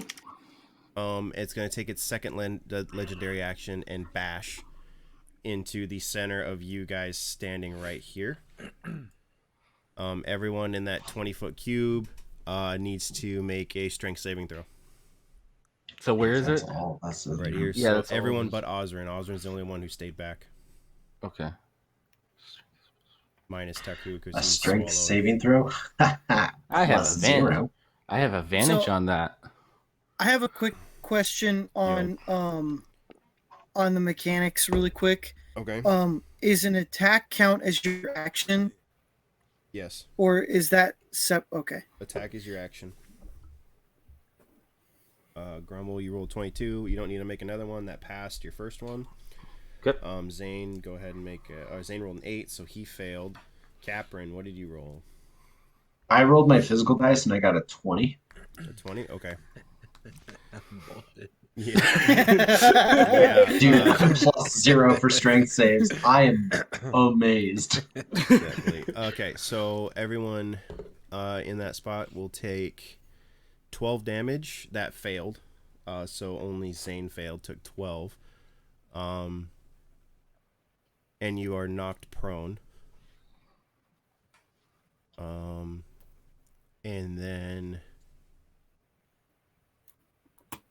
And then if you succeeded, you take 6 damage. Okay, and then And you're I'll all have knocked, that. and Caprin is knocked down, and Grumble is knocked down, prone. even though you succeeded. But we took no damage. You took no damage. 6. You take 6 damage because it's half. You take half the damage. And then That's next in the order will be Zane. I shouldn't have bid it. I'm sorry.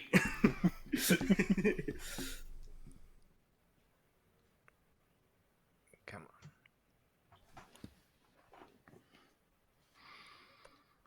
That's a critical 1. Roll a d20, please, and thank you. That's 2 critical fails.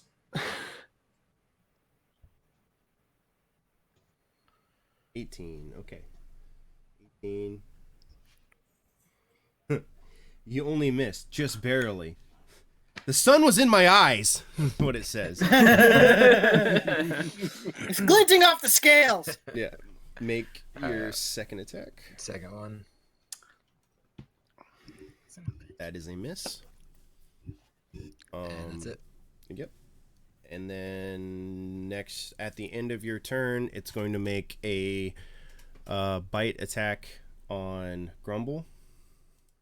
Aw. 23 to hit. Yeah. 3d10 plus 7. 26 damage to you. Okay.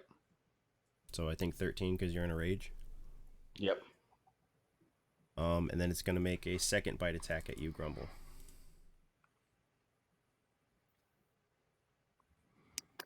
$18. That misses. Okay.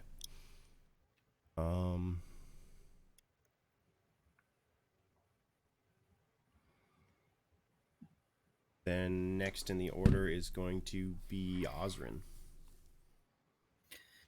So with the storm of the call lightning swirling above me, I use my channel divinity to conjure up to where it does all the damage and it can't do saving throws. And I cast prismatic spray with yellow, which is lightning, 10d6 lightning damage. Okay. So it takes And where does 60. it say that it doesn't make saving throws? Because when I use channel divinity, it's an automatic. Hang on a second. Let me look really quick. You can use your channel divinity to wield a storm with unchecked ferocity. When you roll lightning or thunder damage, you can use your channel divinity to deal maximum damage instead of rolling. Okay. So it still has to make a saving throw. Okay. What's the save on that spell? Hang on a second. It is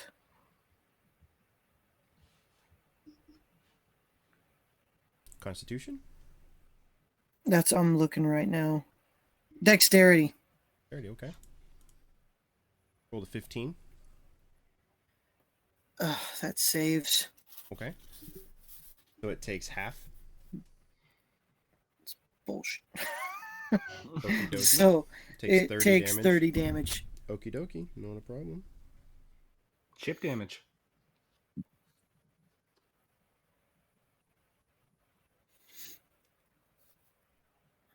Math is hard. Okay. Is that your entire turn?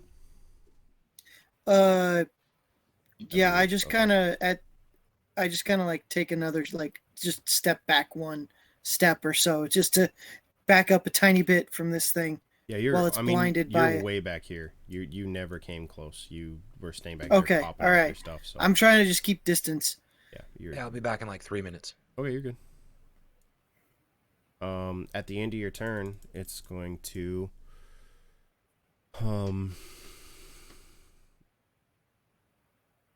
do a bite attack on Grumble again. 12 damage. Nope. That misses. Gonna make a second bite attack. 21. Oh, that's my AC, yeah. Okay. It'll do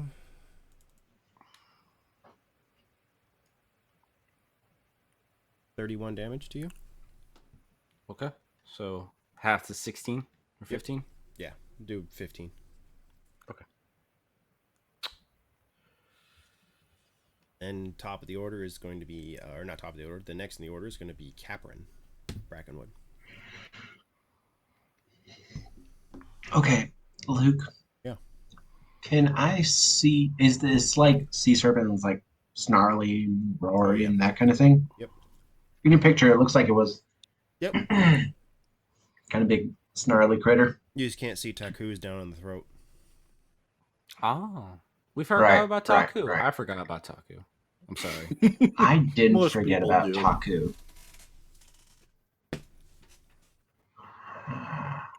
Hey, DM. Yeah. If I summon my wildfire spirit in this thing's mouth, Okay. is it liable to swallow? No, swallow takes 2 actions, so it probably won't swallow. So it probably won't be able to reach Taku either, would it? No, Taku is. If you look at your map here, I'm gonna say Taku is about here.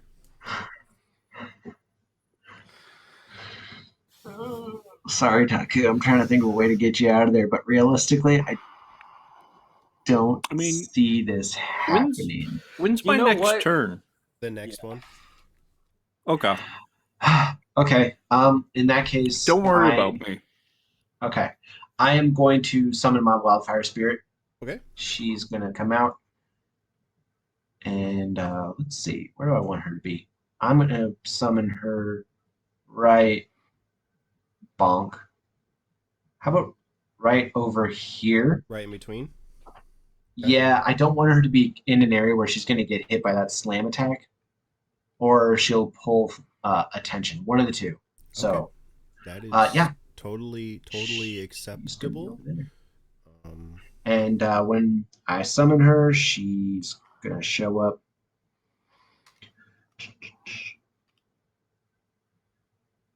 Yeah, she's gonna show up within 10 feet of this critter, and yeah, it's gonna need a deck save from Snaky Boy. okie dokie. I will give you 22. That will do. That will do it. Yeah, for sure. Oh, hey, Luke, guess what? Yeah. So remember me telling you that they nerfed her teleport, so it's like half range? Mm-hmm. They took off the number of teleportations you can have per day restriction. Oh, nice. So they balanced that back out. Yeah, so she still has limited range of only 15 feet, but there's no limit to how many times I can do it, which I consider, all in all, quite the win. Yeah. So here's what she's going to do. Okay. She's just going to hit him with the good old flame send. That's gonna miss. That's a miss. Well, That your turn? summon a wild. Well, no. I'm also, as Caprin, gonna take steps backwards. If you do that, There's he another will big get old an slammo attack. opportunity. I don't want to be next to the other guys. If you do that, he will take an opportunity attack on you. Oh, I didn't realize he was that close to melee range. Never mind.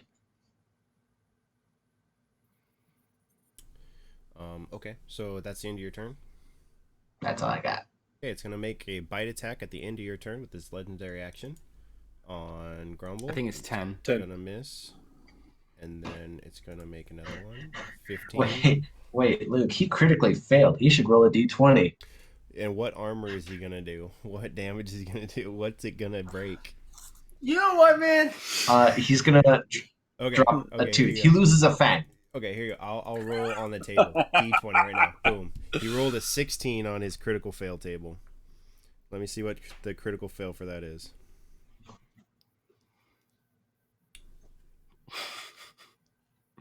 Okay. If that comes up, I will bring it up. But it's nothing that affects his attack. So that's the end of your turn. Next in the order is Taku. You are blinded and restrained.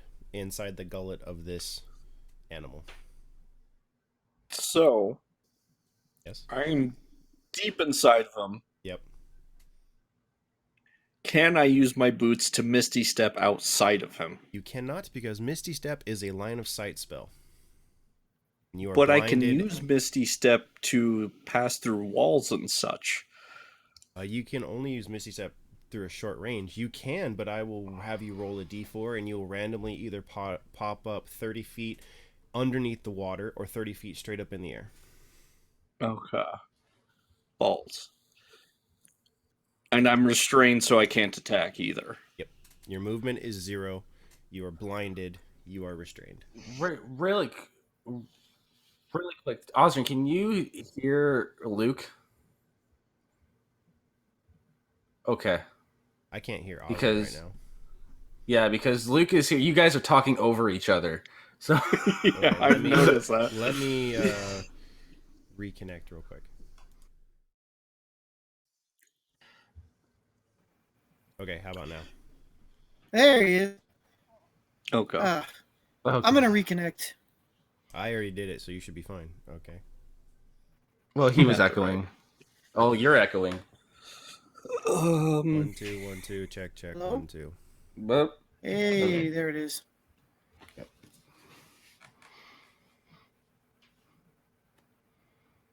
So what you can do, you can make a Constitution saving throw. Hey, Luke, sorry. I couldn't hear Yeah. or see you. I thought you had dropped out for a minute. That's my bad. I wasn't trying to DM over you. Oh no, you're fine. I couldn't hear anything. So Sounds so wrong. Is the Constitution saving throw to get Get out. regurgitated, Yep. basically? pretty I much. just want to DM over you. Okay. It's 2. And That Taku seems- is regurgitated out and spewed onto the ground. You Woo! are I'm disgusting. Prone, you are prone, covered in sputum, and disgusting. Luckily, it's raining because I called Does that- lightning, so you're cleaning does off that- a little bit. Does that cost my action too? I'm gonna say yes, it does. Okay. Well then, can I use my bonus action, my cunning action to hide? You can tell me where you hide. Well, let's see. His mouth is up. Behind Grumble. And if Yeah, I you- was just gonna say. Yes. I You're grumble. also just one thing. You are also within 10 feet. I was wondering Of if his I mouth. get spit out like up here, can I possibly like jump down these stairs? You can try. If you go to run away, you're within 10 feet of his mouth. He does get an opportunity attack if you run away. If you get up and run, Okay. you can get up because that's half your movement. But if you run away, he'll take an opportunity attack. I'll just get up then. Okay. Be ready for next turn, and that's it. No worries. At the end of your turn, he's going to make 2 bite attacks against... Actually, 1 bite attack against Grumble. Miss. Now. And then it's going to make a bash attack in the center of you guys. So everyone except for Osrin needs to make a strength saving throw.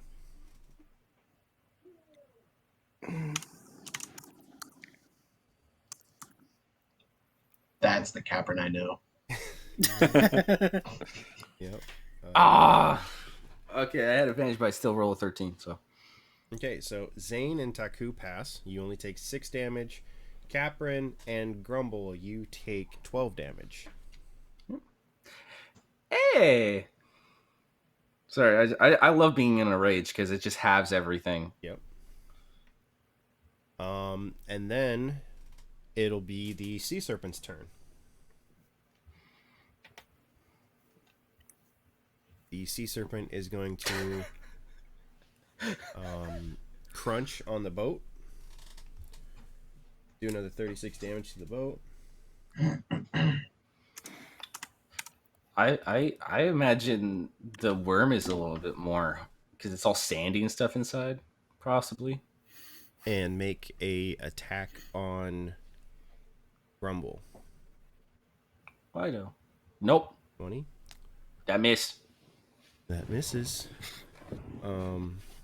Yeah, you guys aren't. Damn. You guys are not getting any more armor or weapons because you guys are way OP until like level 17.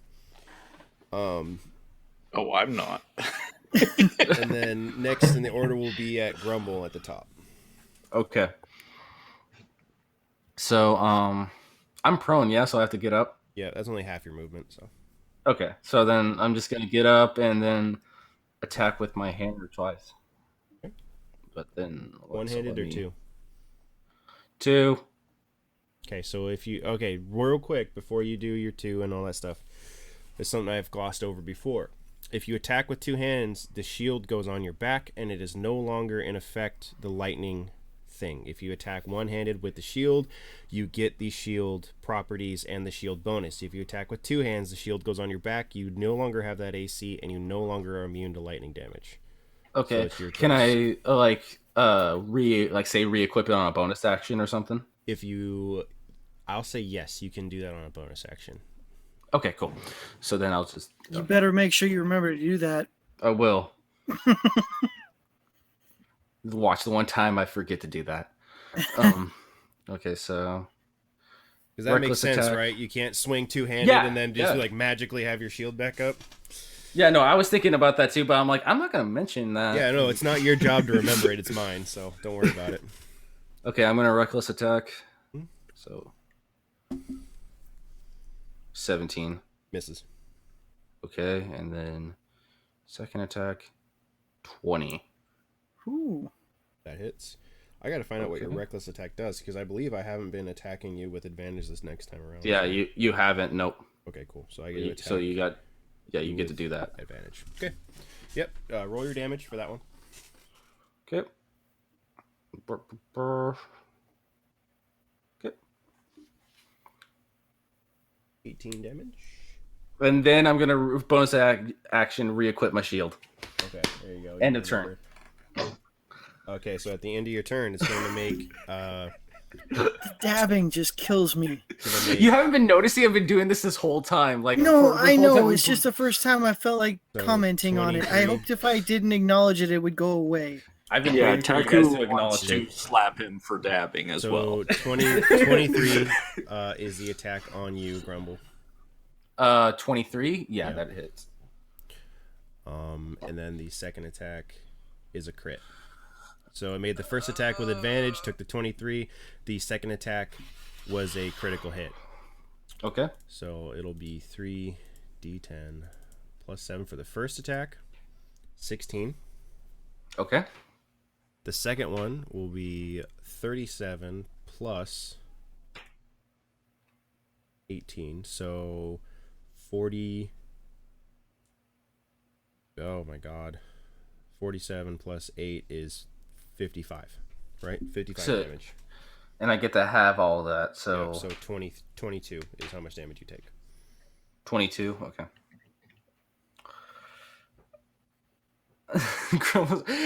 I thought I never had to say this, but Ozrin! And then it'll be Zane Picasti. When you don't take the blessing, notice who the only two people are getting attacked. Oh, Hey, I knew what was critical going to miss. happen. I felt like it was, yeah.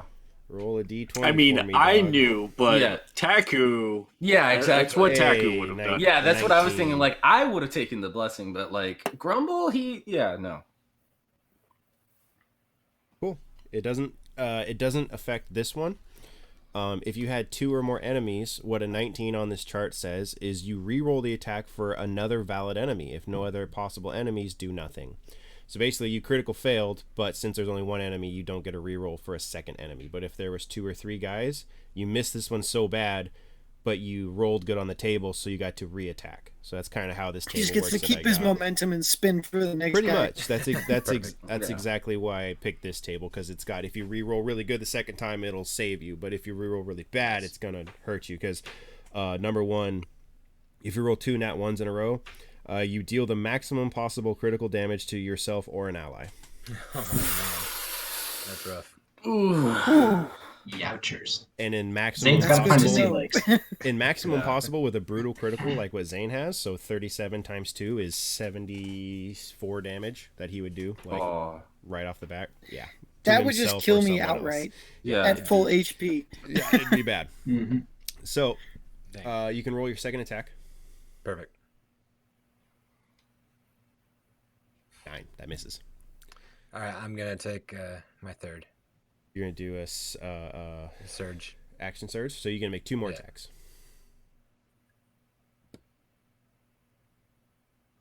Son of a. Roll another raw d20. We'll just forget about the 2 that I haven't. Yeah. A 9. Oh. Skip your next turn No. unless it's a death saving throw. Just kidding. Not Jeez. really. So you have to skip your next turn. But you do get to make your. I will still let get you. to make my final attack? I'll let you make your final attack. Yeah. All right, cool. Swear to God. Please. Add the Come plus come one. For God's sake. All Well, right. just At the end of add your the plus turn. 5. At the end of your turn, this monster is going to make an attack at Taku. A bite attack. No. Rolled a 10. It's nat 1, so we're going to roll just to see what it does. It can't really hurt anything, but rolled a 15. Okay, doesn't really affect anything for us, but again, if it comes up, I will definitely involve it. Involves making a wisdom saving throw. Basically make it so it's your wisdom is a 10 plus your level. So it's mostly for character type thing, but I'll adapt it to these guys. It is going to make one other bite attack on Grumble. 21. That's my AC. Okay. 21 damage. Halved is 10. Okay. I'm still good. Next in order is going to be Capron, Breckenwood. How bad are you hurt, Grumble? Or sorry, I forgot Ozrin. Ozrin before Capron. You guys rolled the same initiative, but Ozrin has a higher dex. So Okay. I think. All right. So I think we're the Ozrin same, but looks honestly, it doesn't down matter. from the poop deck and sees Grumble and This Taku is a getting shitty situation, eviscerated. guys. Yeah, and so he casts Beacon of Hope and burns a 3rd level spell. So the creatures that I choose to put this spell on are all of my teammates and the boat, if the Okay. DM will let me do it. I'll let you do that. That makes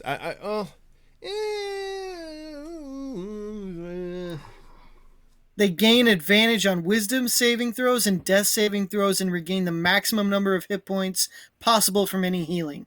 Okay, so I'll grant you Wow. the death saving for the boat, and if you guys somehow have a mending spell for the boat, but it will not have Okay. advantage on anything else. Okay. Okay, It's not a that's fine. creature, The death but saving it's throws cool. on the boat's good, Yeah. but everybody else is healed full up. No, Oh, they're full not. up? Yeah. No, they're not.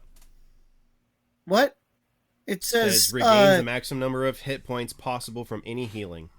So you did this, and then if you cast a spell to heal, if it's 1d8 plus your level, it adds. That one. is not what I thought it did. Yeah. It's still really good. It's still really, really Yeah. good. Yeah, but still, that was not what I intended. I thought this was like a cure-all. There's very few cure-alls in D&D. Yeah, well, at least it's Especially just a- Cure-alls are insanely powerful. Especially 3rd level. Yeah. But it is a very Well- good spell. Well, at least you guys have advantage on the saving throws. Sorry. Pretty much. Is that the end of your turn? Yeah, I kind of look up to the sky and be like, Thor, where are you, bud? We need some help. So at the end of your turn, it's going to make an attack on Taku. No, not again. 12. Make a second bite attack. 14. Holy crap. When he's +9, Taku, I dodged that. There you you go. were dodging like a beast. Next in order will be Capron. Okay. I look over at Osrin. I'm like, Osrin, finger pistols. I summon Healing Spirit on within range of Taku and Grumble. Are you guys within a couple feet of each other? I think we are, aren't we? Yeah. You guys are all within about 20 feet. Yeah. All 4 of you in a row. Perfect. Because I think that Does means your it's going to hit wildfire both go away? yells. Is your wildfire a concentration spell? I'm sorry? Is wildfire concentration, or is anything you're doing concentration? Wait, No. Oh, the only concentration thing I had was immolation, but he took care of that. So at this time, no. Okay. Wildfire is just a summon. Perfect. My healing spirit in the form of Sarah the gnome spawns next to let's start with Taku. And here's the kind of thing. Interesting. Here's what healing spirit's gonna do. I'm sorry, I'm gonna pull that spell up because I know I have that one. And here's dink.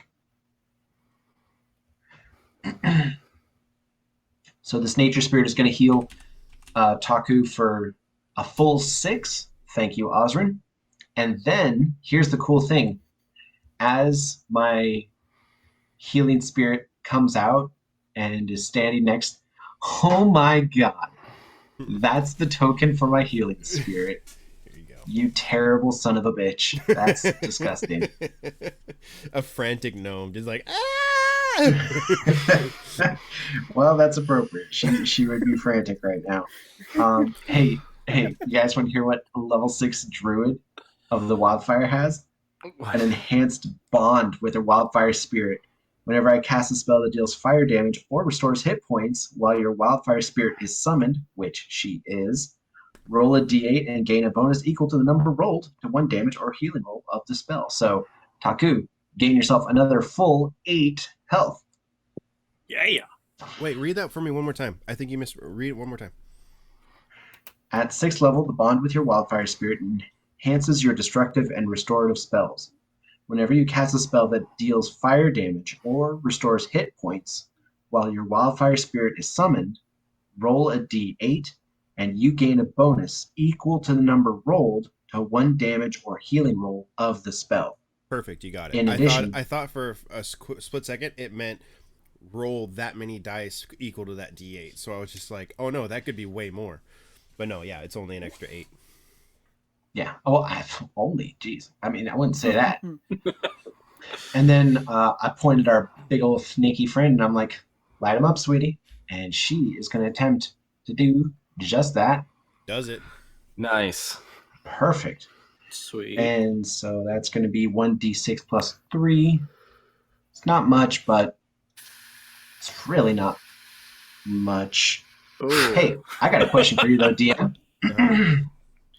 If that's a spell that deals fire damage, does it also get a d8 bonus? I would say it does. Perfect. Wait, was she the one who cast it though, or were you? She did flame set, so that's hers. Okay, then I'll say she cannot add it to her own abilities. You can add it to yours, but she cannot add it to herself. In that case, all I did was 4 damage, 1d6 plus 3. Okay. Kind of weak, It's but half dead. whatever. Kinda. Little extra utility. Alright, is that the end of your turn? Yep. It's gonna make a bite attack at Taku. 21. That hits.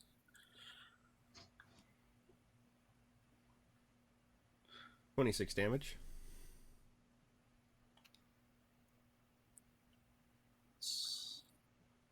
Then it's gonna make a bite attack at Grumble. 27. Yeah, that hits. Ooh, What's 18 the damage. what's the damage? Is it piercing or anything? It is piercing damage. Okay, cool. So I quarter that. There you go. So instead So- of 19, you get 4 damage. I wish I was paying attention to that before. Can you make a Grumble, can you make a strength saving throw for me? Actually, no, you don't have to. Never mind. Sorry, not right now. But you are grappled at this exact moment. How wide is the ship?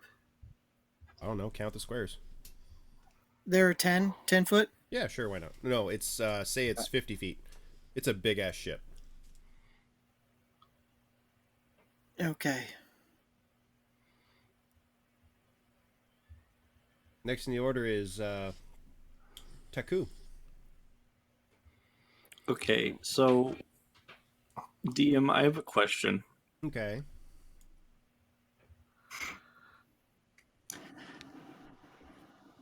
Can those cannons be used, and how much damage would they do? They can be used.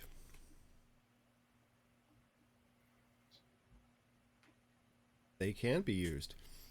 Unfortunately, they only shoot straight ahead and maybe a 10 to 15 degree angle.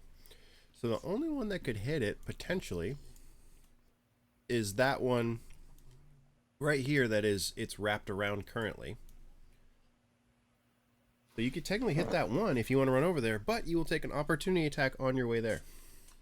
Not if I Misty Step. That's true. That is very, very true. It is, I'm going to say it is 1, 2, how many square? If this is 50 feet, so 1, 2, 3, 4, 5, 6. This is 6 squares. And that would make that 1, 2, 3, 4, 5, 6. You could get within 20 feet of it if you Misty Step and then use your action to, or not your action, use the rest of your movement to get there. I will freaking do that. Does that count my what is it? Using my cunning action to also dash? You don't have to dash. You could just literally bonus action, use your Misty Step boots, get there, use your movement 25 feet to get there, and then do one action to light off the cannon and try and hit this thing. Okay. I am going to do that then. Okay. So you're going to go over here. Where's that going to... Okay. Yeah. Well, sorry. You're good. Was that like right there? Yeah, right about there. Okay. So go ahead and make a ranged attack, which would be... you're not proficient in this, so you will do a 1d20 plus your dex modifier. 1d20 plus dex mod. Okay. Well,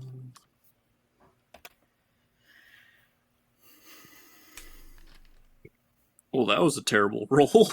That was pretty bad. So you run up and boom, and miss. The snake is literally it's somehow the snake is like on the barrel, but as it feels you light that, it moves just slightly and goes thunk off into the sea. I will say this. Balls. You can do this again, but you would have to use, I'm going to set it. You're going to have to use your bonus action to reload the cannon and then your action to fire said cannon. Yeah, I figured. But that is your action. Is that your turn? Oh yeah, you do still have a bonus action you can do because you didn't, or no, you don't, because you Misty stepped and then ran and then did your action, so you're kind of stuck there. Yeah, that should be everything. So that's my whole turn. It's going to do the bash attack, centered on this group right here, which is Grumble, Zane, and Caprin. So you guys need to make a strength saving throw.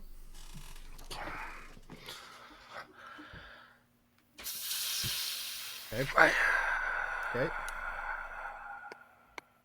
Okay. Okay, so yeah, 19. Okay. So Zane failed, Caprin passed, Grumble passed. So Caprin and Grumble take 6. Zane take 12. And then make another. Actually, it's going to do the ensnare vessel. And it's going to do damage to the ship.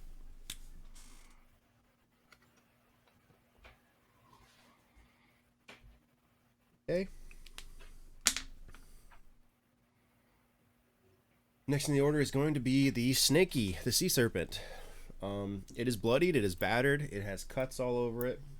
You guys are quite close.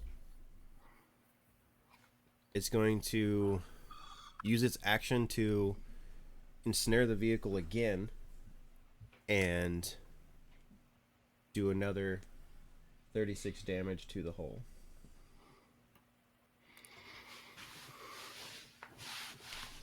Okay. Next in the order will be Grumble. Okay. Make your strength saving throw to get out of the grapple. Oh, okay. Because it's been kind of like throwing you around and bashing into everyone and like constricting its body. 20. You passed. You're out. It was the beginning of your turn. You still have your actions. Okay. Can I get your wording on this to see what it means? When you hit a ranged attack using this weapon, it deals extra 1d8 damage, or if the target is a giant, 2d8 damage. So it is gargantuan. It is not a giant creature, because I believe that thing is classified as a giant slayer, or is that the name of that hammer? No, it's a dwarven thrower. Okay. Does it say if it is a giant or if it is giant? If the target is a giant. Okay, so it's not a giant. Okay. But the extra d8, so that means it's 1d8 plus a d8, so 2d8. Okay. So that's still good. Okay. So I'm going to throw my hammer at this thing. Even though I'm like, 5 feet from it or something. Yeah, you can just I'll still let you do it, just because this thing is bouncing all over the place. Yeah, so we're gonna reckless attack. Okay. 26. Okay. On the first one, can I reckless attack twice with both attacks? I do not believe so. I think you only have to do it Okay. with one, I believe. Yeah. So 26 hits. And then 24 hits. Yes, they both hit. Okay, good. So then that is 4 d8s. Yep. Plus 7, I believe. Plus 11 because it is my strength, the hammer, and my rage bonus. Oh, nice. There you go. Yeah. That's a 29. Right on. Getting very, very close.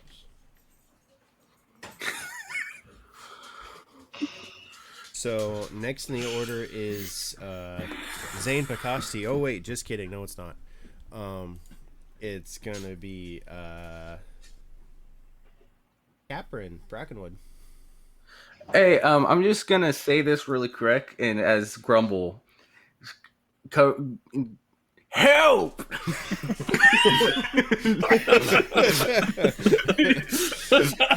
I am not doing good.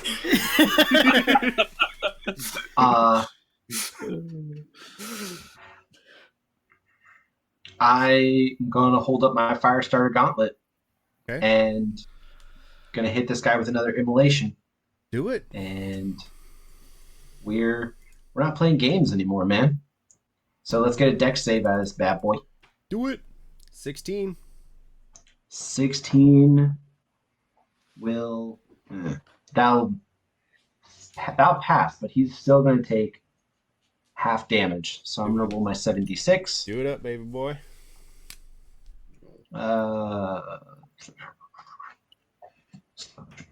76. Just a piddly 100 gold. That's all you had to do. So he's going to take 14 damage. Okay.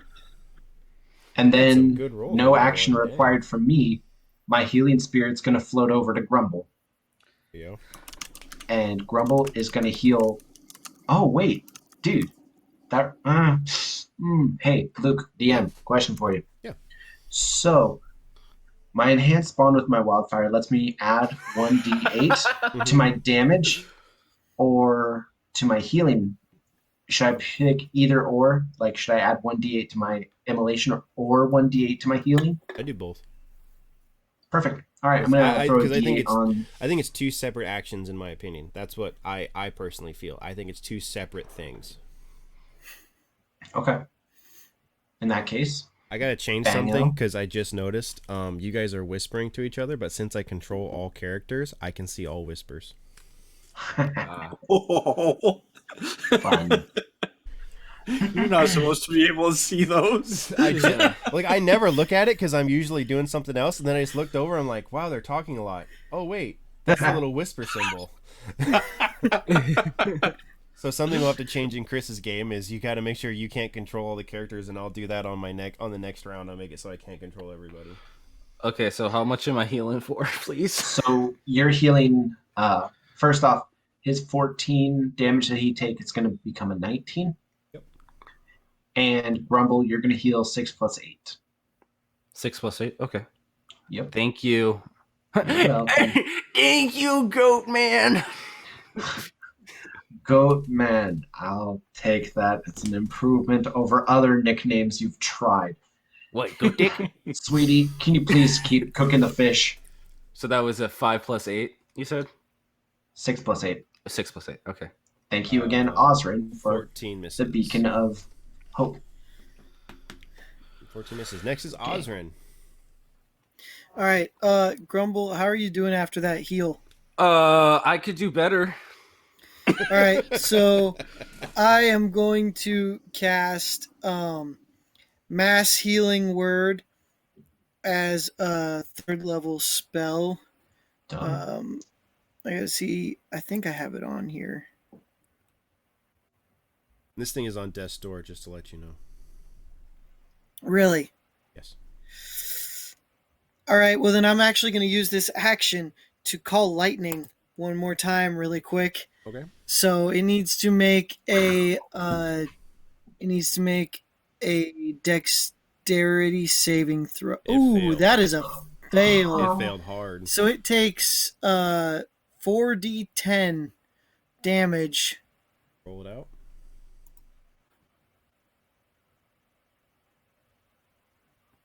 Very nice. So as you call lightning, this crackling comes from the ceiling, just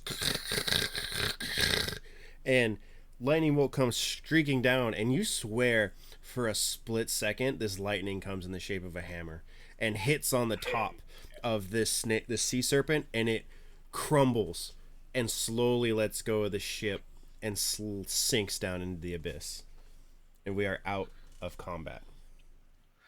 See, I told you Thor had our backs. Actually, Grumble collapses on the ground.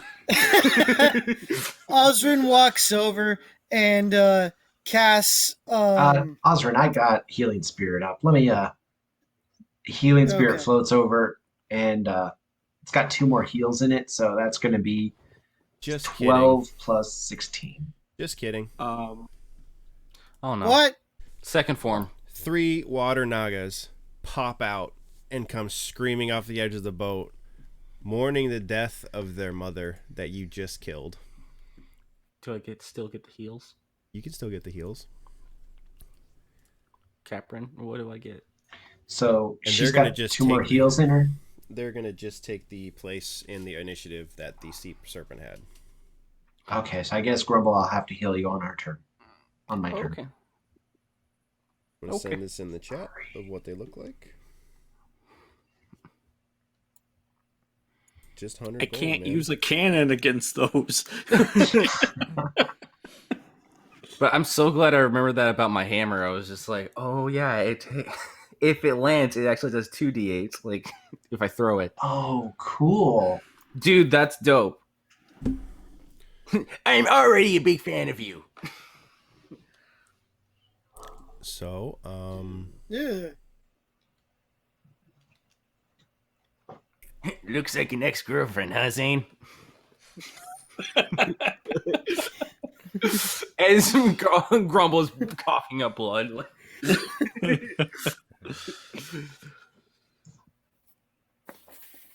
Just to let you know, I got down to 5 HP. Oh, cool. Yeah. These guys are not easy. What's that, Caprin? I don't know. Okay. I don't remember hitting anything. I'm a little bit curious by that myself. I believe it's Taku's turn. Yeah, Yeah, it is Taku's ignore that. turn. Yeah, Taku, your turn. okay. I'm gonna use my blink dagger rain thing. Okay. So I'm gonna blink 30 feet over here, and I'm going to hit this guy. Okay. Where's my attack roll? 21. Hits. Yep, hits. Excellent.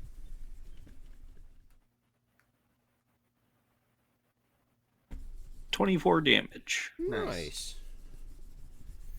Very, very I cool. did something finally. That's a lot of max damage. Yeah, he rolled really good. 24. Is that your whole turn?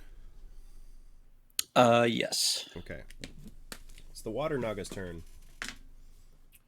Taku, this one that you hit is going to look at you very, very grumpy like. Grumbly like? Not grumbly like, grumpily like. Hold on, I gotta look up what this thing is. Don't let it happen again. It's going to use Magic Missile on you. Oh. Magic missile. Try and grab it and throw it back at him. 2. It's going to hit you for 6 damage. For 6? Yep, for 6. Okay. This one, located right here, is going to slither up to Grumble. Actually, no, it's not. It's going to...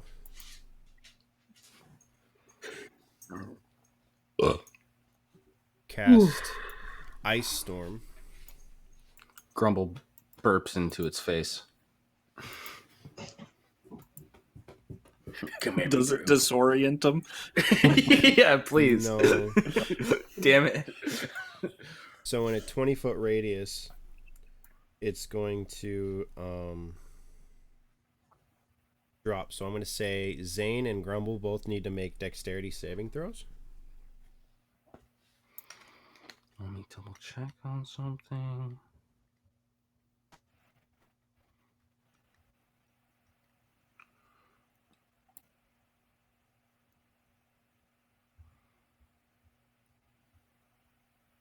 $13 for Zane. Let me just double check something really quick. Okay. You don't get anything Dexterity, you fancy said? for dexterity, yeah. Okay, sorry. I just need to make sure Yeah. if that was if I had advantage on that, but I don't. That's a plus 3. Okay. 15. Okay. So Grumble passes, Zane does not. So you'll take 8 plus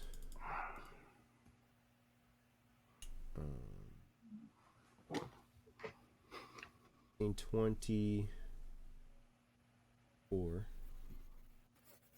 So Grumble, you take half of 24, so 12, and Zane, you take 24 damage. Okay. Then this Water Naga, who's in front of Caprin, is going to take Melf's Acid Arrow. Excuse me? Melf. Oh. Grumble. Melf. I heard something completely different. Yes, I did too. Oh my goodness, you guys are killing me. Isn't that the point? Gonna make a ranged spell attack on. What's the range on this? On Ozrin. No, it has no reason to go after Ozrin. It's gonna go after Grumble. Ranged spell attack.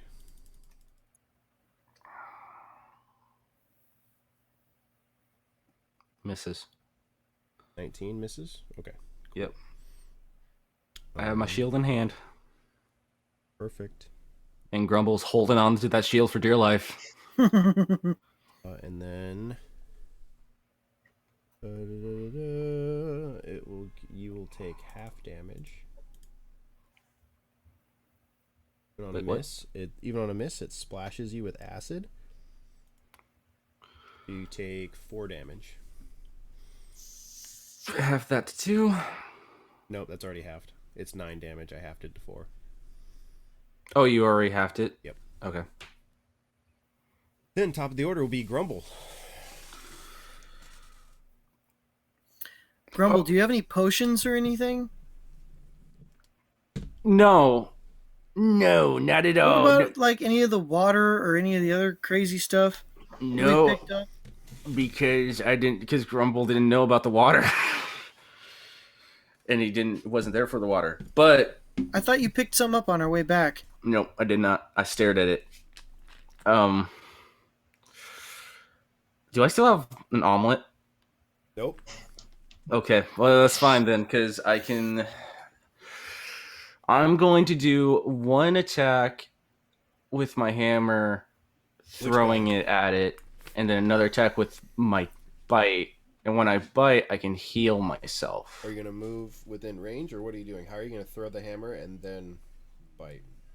How close is it to me? About 10... I'll say it's 10 feet away.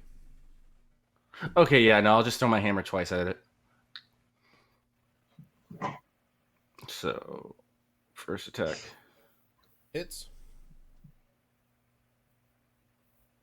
That misses, Okay, so- but it's a critical miss. So, Fudge. roll a d20, just a raw one. Okay, we're all D20. You should eat it. 19. Reroll the attack for another valid enemy. So, since there's 3 enemies and you did throw it, I'll say you can turn and throw it at another one that's in range. There is one on the other side of Zane that you can attack with your throw. Okay. So roll another attack roll. Yeah, another throwing. Yeah, Okay. 25. that hits. Okay, so that is 4d8s. They're split between the two because the first attack hit, then the second attack whiffed. Okay. Yeah. 35. 35 cut in half between the two, so 17. Yeah, 17. Yeah, something like that.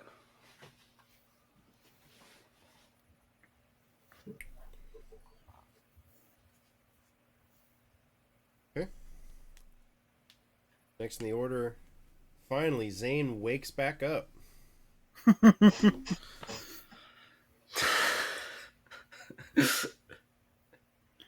You're muted. You're muted still.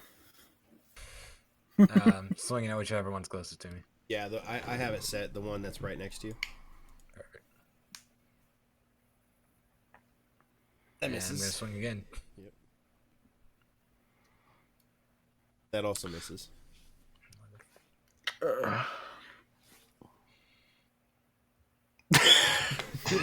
Next in the order He is- just next silently in walks order away. is- I'm imagining at this point, Zane, he's like, "All right, guys, I'm just gonna go."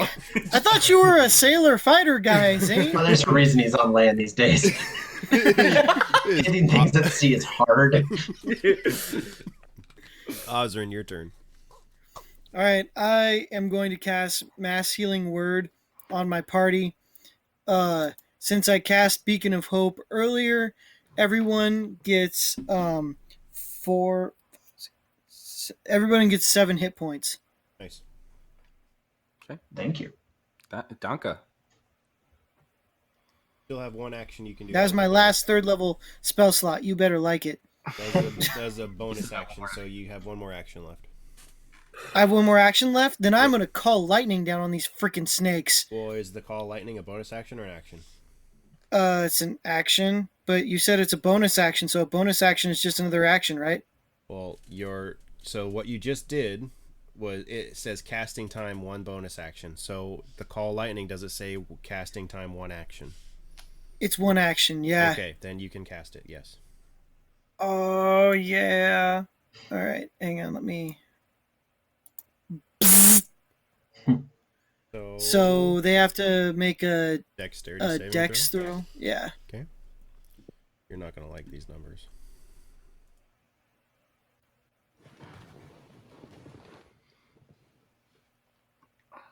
So the first one is going to make this 23, Oh yeah. Oh Jesus Christ. Okay. 18, Yeah.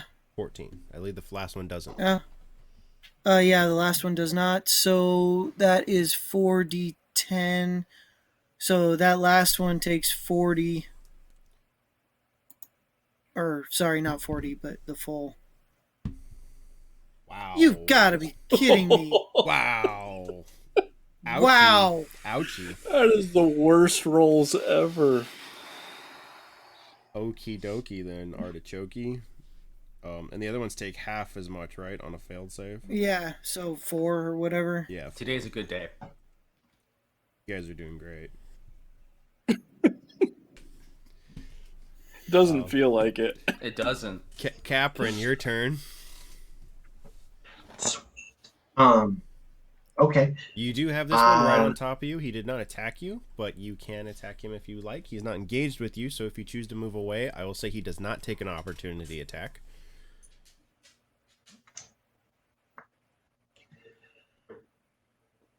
You know what? I don't see any harm in it. I am gonna scooch back by just a hair. That's why if he comes up to me, he has to actually walk up to me, not just like be on me. Yeah. I'll be right back. I gotta take a leak. How are these guys looking? They all look pretty good still. Huh. About 3/4 of the way, everyone. Okay. Here's what I'm gonna do. By the way, I had a quick question for you, Chris. Let's hear it. Since you're a fey creature, Yeah. are you classified as a creature? Or a monster or anything like that? Like a satyr? Like, how does that fall under? It's a good question. Let me check that. I have my monsters by CR rating here, and they have a satyr, so. So, I'm curious if satyr falls under a monster or not. It says medium fey, chaotic neutral. I got my number. Would you think it more of a beast, or would you think of it as a monster or a person? Like, what do you classify it as? If I were to guess, I'd say probably a person. Person? Okay. Yeah, I wouldn't describe myself as monstrous. Okay, perfect. I just want to get your classification of it first. Before you cast hold monster or hold person on me, you want to know if it's going to work. Yeah, I got your number, man. I see that smile. Yeah. Bastard. What, man? I don't know what you're talking about, dude. Yeah, okay, so we got 3 snakehular friends, and I have presents. Scorching Ray. 1 bolt per snake.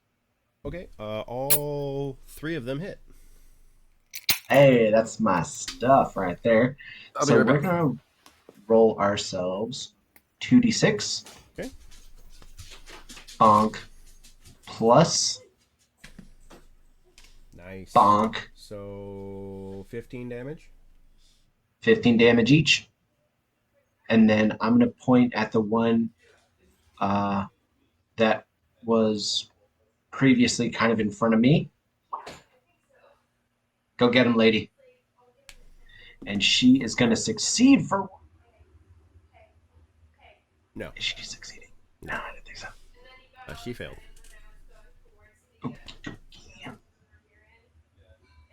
Okay. Well, hey, that's not bad, though. Caprin dealt No. 45 damage. She To did lots of damage. across Next 3 people. is Taku. I am going to charge the same snaky boy. Yep. So you're gonna run up on him. Okay. Charge, and then I'm gonna swing at him with my my blade of selves, which is damaged. So I'm gonna have to -1 off of this, but that's That still hits. a 24. Yep, that hits. See how many blades hit. Blade of selves. 3. So that's. I can't remember. Is that 3 additional That's- blades? yeah, 3 or additional. 4 total. 3 additional. So that's 4. Okay.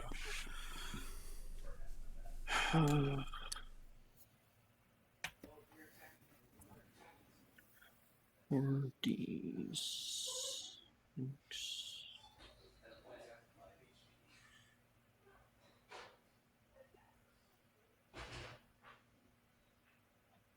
Hey, look, how big are these critters? They are large monstrosities. Oh, that. Anaconda don't want none.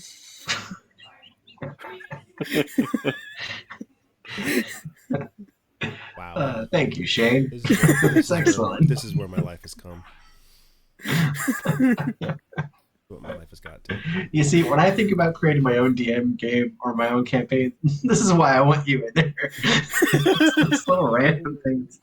Every now and then you say something who's got my number.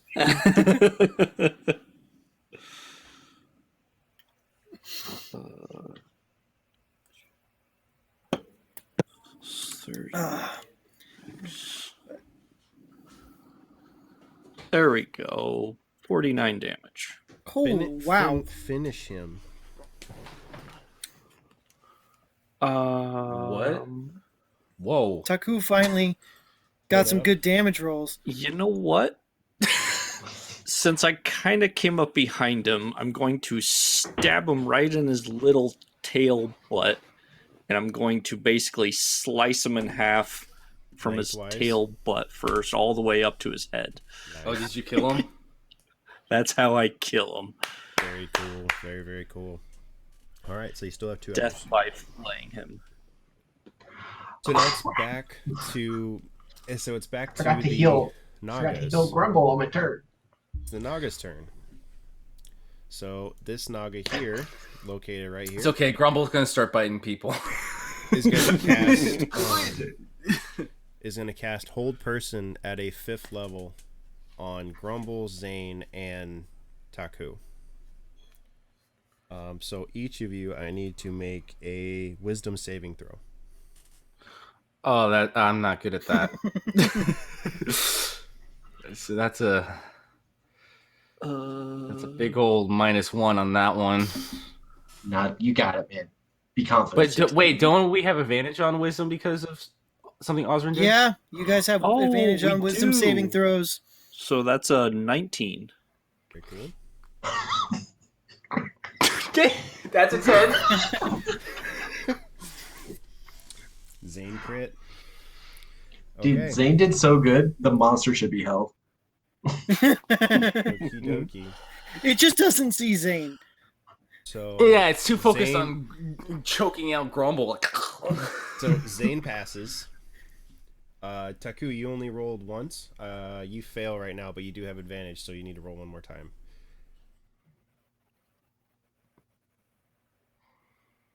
Roll. Oh.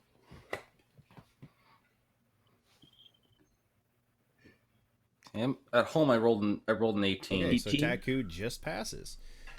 Grumble Nice. passes. Taku passes. Zane does not. Grumble fails. Grumble, you I are like my home dice. You are paralyzed. You cannot do. Of course I am.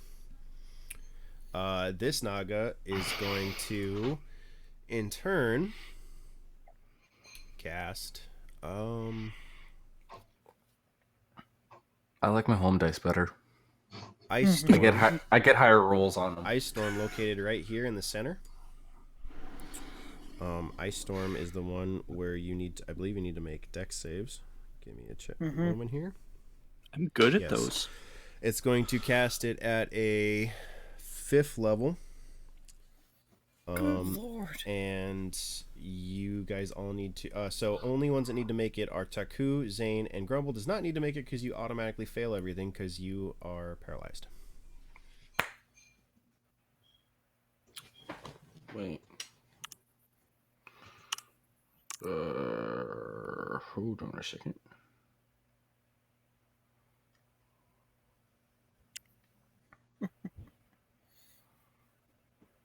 $19. That will pass.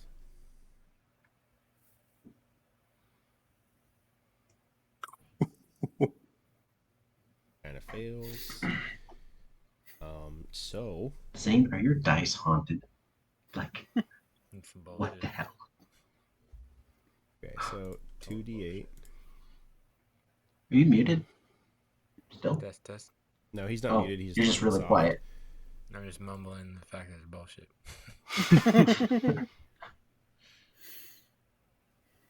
So 24. So Zane, you take 24. Taku, you take 12. And then But I passed. I know you still take half damage. But I also have evasion. Okay. And if I pass, I take no damage with evasion. That is very good point. You did wonderful. Good for you. Woo! You're dancing between the hailstones, man. That's beautiful. And the terrain has become difficult. Ozra's just terrain. kind of watching Taku going, what? Moonwalking like Michael Jackson, like in Billie Yeah. Jean. Like, I'm a speedy boy. And that is, the terrain is now difficult terrain, so you only have half movement speed. And then it'll be back to Grumble. You are paralyzed, but you can make that dex or that wisdom save to see if you can get out. You got advantage. He also has a -1. yeah. Yeah, but advantage is better than none. That's why I was hoping to level up because I was gonna add some points. Okay. Pass. One. Just pass. Oh, nice. Oh, nice. So you pop back up, pissed off, full on ready to go. You have your full with a nat 20. I'll say you have your full turn. Okay, I'm gonna bite this Bite it. motherfucker.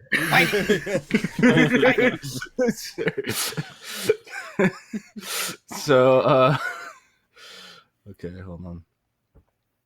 +7, +10. All right, I'm gonna bite him twice. So that's and reckless attack, by the way, because I'm pissed. For it. 25 hits. 28 hits actually. Okay, and then 24. That hits too. 2 of them hit. Or those 2 hit. Okay, so then 2 bite attacks. Mhm. D8.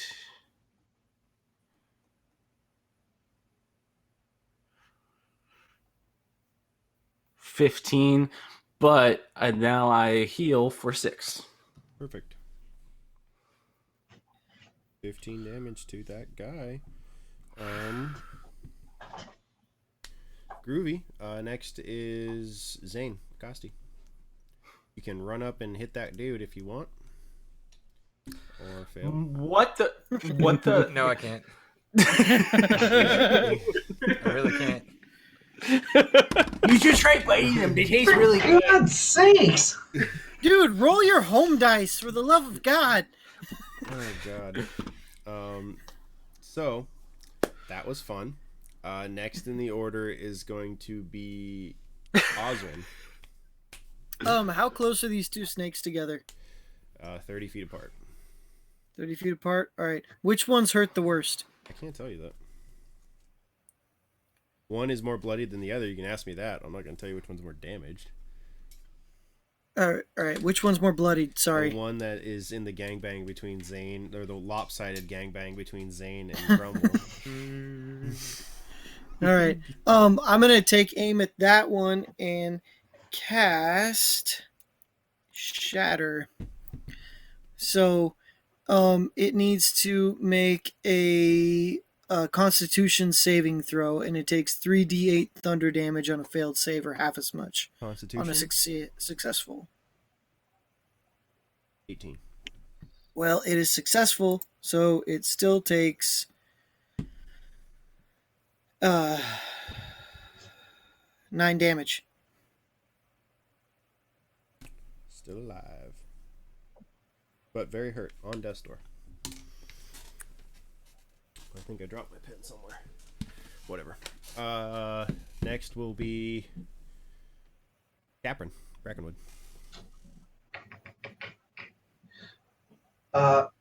Taku, how hurt are you? I'm probably like 3/5 of the way. So 30 out of So I'm 50. all right. I think Grumble's probably in the worst state then. Yeah. Okay. I'm gonna do something kind of uncapern like. I am going to charge this son of a bee sting, and I'm gonna try to hit it with my melees. Do it. Go for a crit. Yeah, I know, right?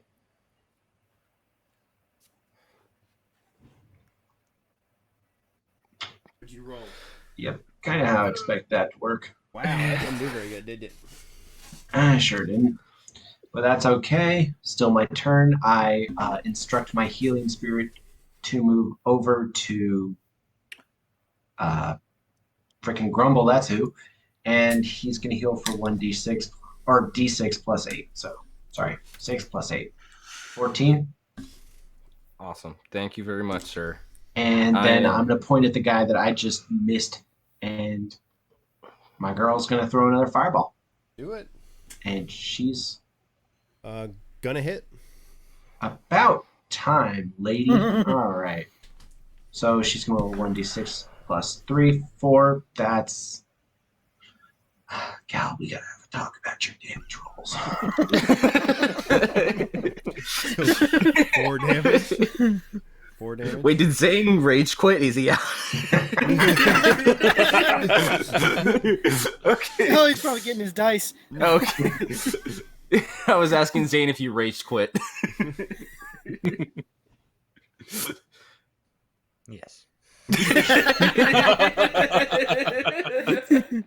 All right. So how many damage did you do, Capron? 4. Whoa. Duh. As in, look out for the golf ball. When you're swinging, yeah. Next in the order is Taku. Okay. I'm on difficult terrain. I can't really make it to this middle dude. If That only other you guy's could Misty way out Step. there. It's weird. What? I said if Misty only you Step. could Misty Step. Yeah, but but eesh.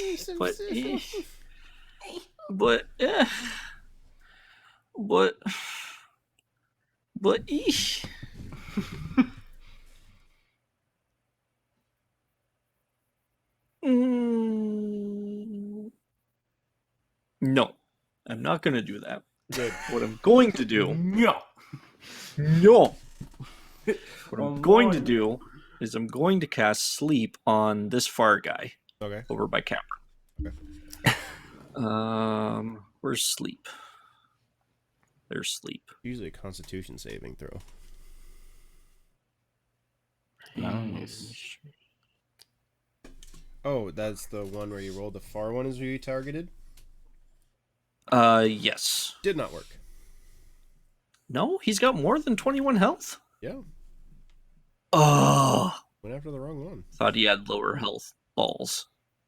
Okay, well, then I'm going to use what little movement I have to move a little bit closer to that dude. Perfect. And that's that. Okay, it is their turn.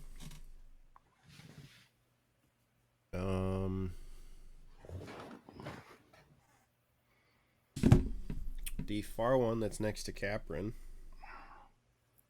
is going to cast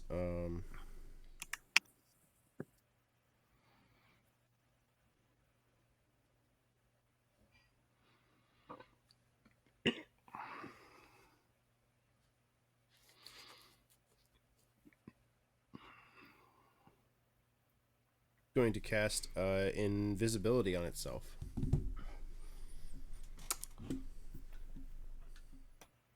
Which works. Going to go poof and disappear.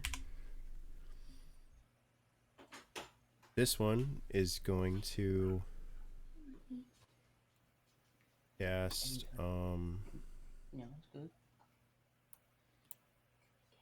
use its final 4th level slot to cast Ice Storm, located right here again. So again, same thing as last time. Everyone make I believe it's dexterity saving throws. Yep, dexterity saving throws. Okay. A good one. Shout out to the 7-Eleven. Taku passes. Zane got a 7. Okay. So 9 plus 12 is 21 damage done to Grumble, Zane, and half as much to Taku. So 11 damage. Or 0, you mean? Because you have evasion, you passed it. Heck yeah. Then that is the turns of those guys. Top of the order is Grumble. Okay. Alrighty, boys and girls. We're going to bite some people. Okay.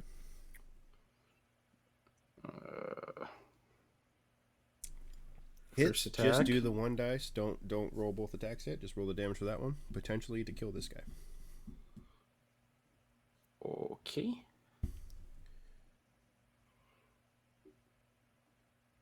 Finish him.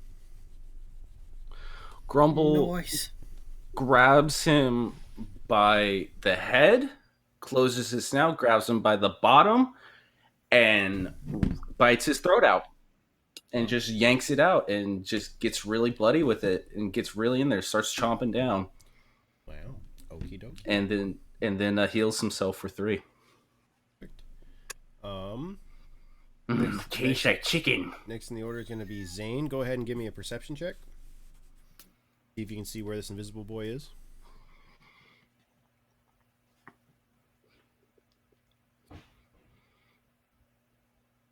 What? Roll in the chat. It's your idea to roll in the chat. 5. What do you mean, roll in the chat? I thought I saw you roll your dice, so I was just like... I was checking my sheet to see what the perception was. Gotcha. Okay. I'm like, wait a minute, it's your idea. Next in the order is... I mean, you could just swing at the air and give a random luck check if you want. Yeah, I mean, I guess I could do a luck check. Yeah, you can do a luck check. If you want, do a luck check to see... Because the dice have been with you all night, so. Yeah. Alright.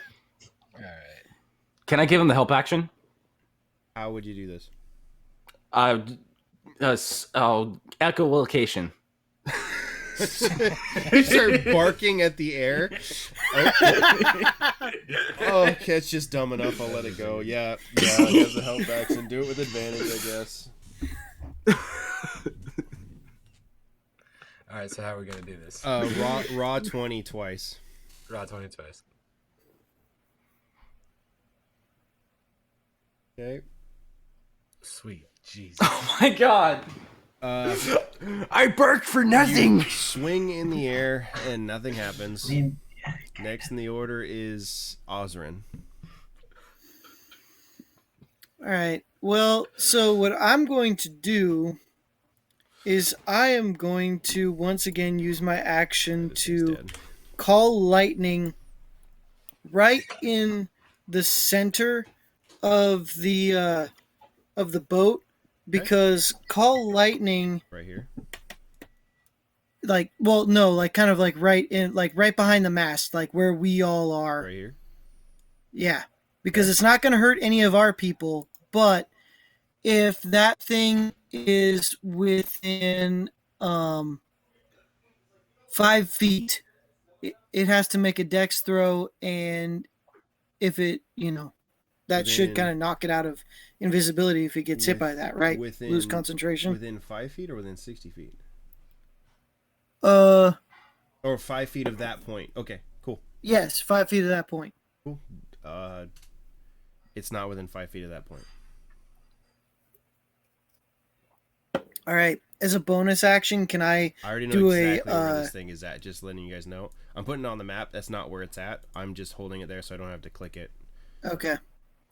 But I know. Right where can I do a perception check for a bonus action? Yes, you can. All right. Oh, let's see here. D20 plus 4. 6. 10. You have no idea where this thing is at. I can barely on the wind. I hear. Pretty much. Caprin, your turn. You have an invisible Damn it. snaky boy somewhere. I just remembered I forgot to take my second attack.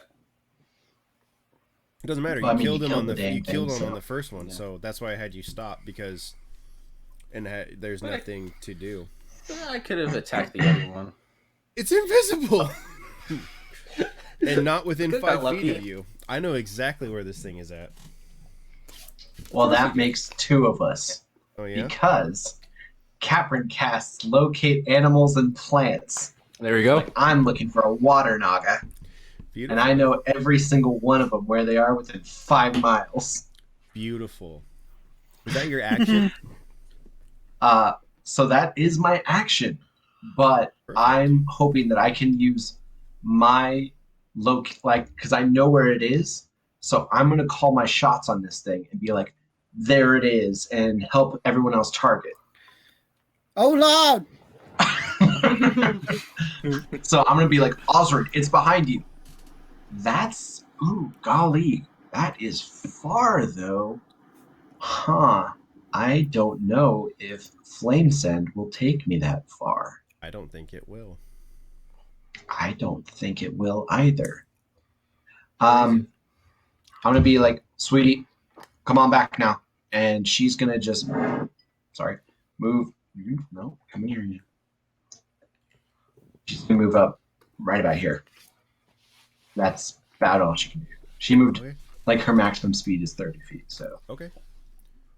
Next But- is Taku. I'm calling my shots. Hopefully I can dispel some of the ambiguity about our hidden snake. No problem. Next is Taku.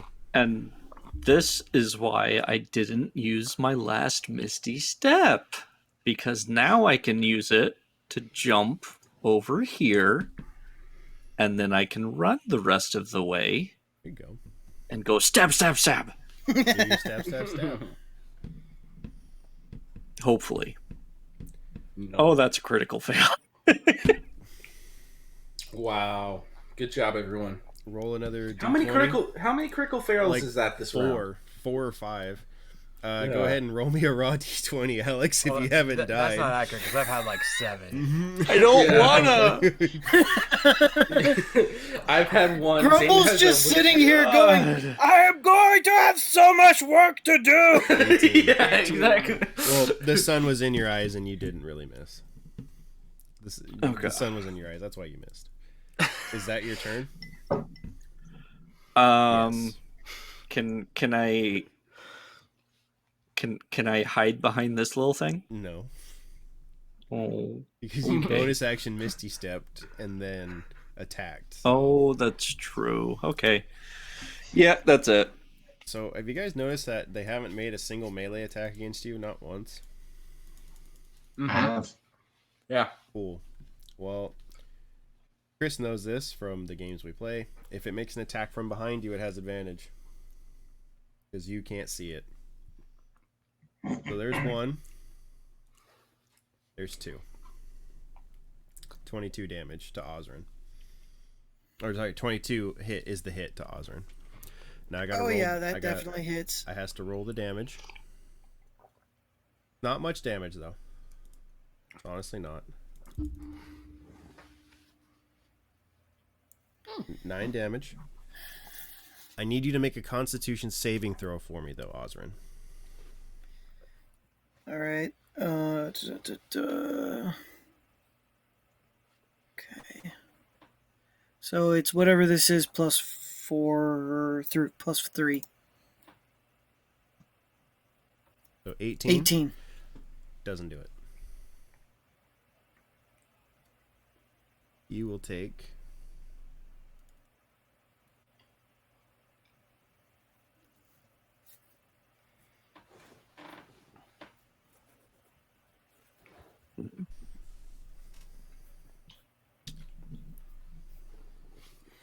Oh. that's your damage. Ouch. Poison damage. Yeah. I just died.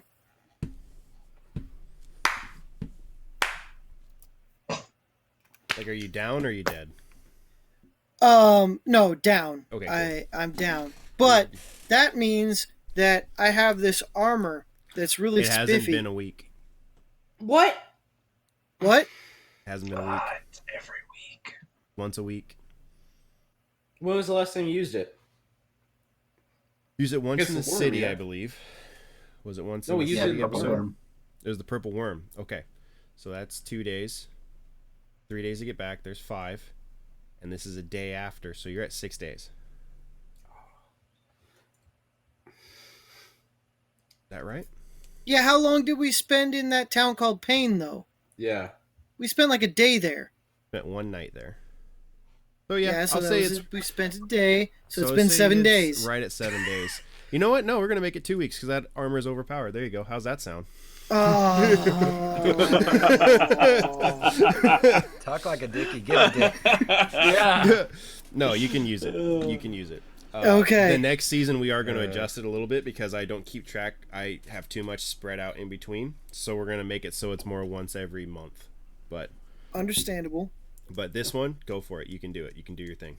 All right, hang on. Let me get the. But don't give me lip I got ever it again. saved. Okay, Osrin, like, this may No, be a I got wild it question. saved. Like what it does, I can't remember off the top of my Like, head. Do You you use it want to like use 3 it, though? episodes in a row. Osrin, do you want to use it though? Because like, if it's a single target, and there's, It's not I mean, really the rest of us are optional either. standing. It triggers. Like, It's not a usable action. Yeah, Oh. it's I was just teasing. So- You can use it. It's once a week. I regain 3d10 plus 5 hit points. And you do that much damage to a creature next to you. Yeah. Or no, the creature takes half that much damage. Yeah. And So you're- 19, 20, 22, 3, 24. So I regain 24. It takes 12. 12. And everyone else And then gains all of 12. my allied creatures within a 15-foot gain half as Gain well. 12. So Yep. Taku would gain 15 hit points as well. Would gain 12. 12, If you sorry, did- that's if what you I did meant. 12 damage to the Math Naga, is hard. Yeah. 12 damage to the Naga, 12 hit points gained by Taku. Hooray. Am I attuned to this armor yet? You've been attuned to this armor for a very long time. It only takes an hour to attune to armor. Okay, well, I've been able to Misty Step this whole time and didn't think about it. what? I know. That's why I said this armor's so overpowered, I need to nerf it a little bit. I haven't didn't brought know that- what attune to your armor meant. It's in I your thought that it player's would be handbook something that that, you like- own.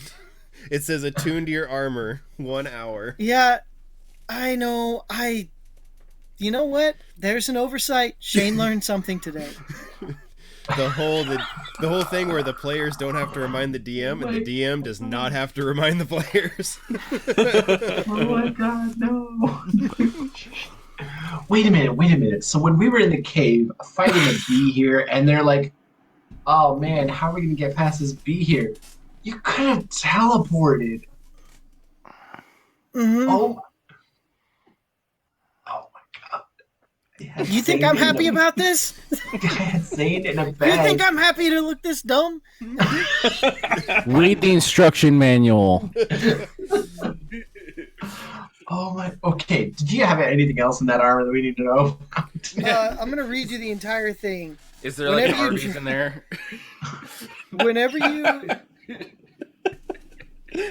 Whenever Makes you you drop Arby's to at 0 any hit moment. points, you regain 3d plus 5 hit points. All allied creatures in a 15-foot radius regain half the amount you healed. All hostile creatures in the radius take an equal amount of necrotic damage.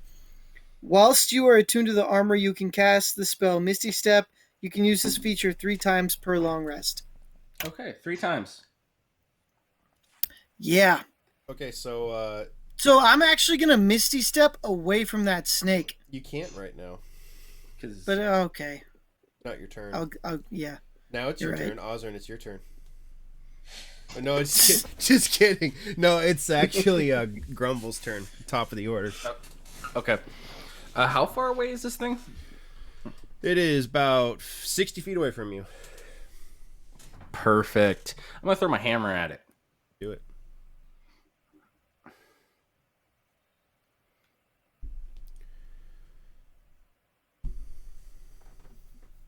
That is right at the edge of where I can throw my hammer. 25, it hits. 25. You can technically, so when it shows you the range of your weapon, 20 to 60 feet, what that is that's the ideal. You can make a ranged attack longer if your DM allows you within reason, but it makes it at disadvantage if it's outside or inside that distance. That's how that works. Oh, okay. That makes sense. Okay. So that's only... okay, second attack misses, yeah? Yep. Okay. Okay, so how far do you think you could actually, like you, Levi, how far do you think you could actually throw a hammer? The hammer that Jordan gave me, probably maybe, I don't know, man, 20 feet? And that's working for it, too. That's no aim. That is, like, as hard as you can in the air. Yeah. Arch. Yeah, exactly. Straight, Like, no. Yeah, straight like 10 feet. I mean... Yeah. Yeah, I'm exactly. just thinking, like, 60 feet, that's pretty good for a warhammer. That's really impressive. I don't think I could throw a hammer, like, hammer 60 feet? Dwarves are a stout folk. Exactly. I guess so. Roll your freaking damage, dude. I'm rolling. 23. Wow. You are so close. He is on... God damn it! He's not on death's doorstep.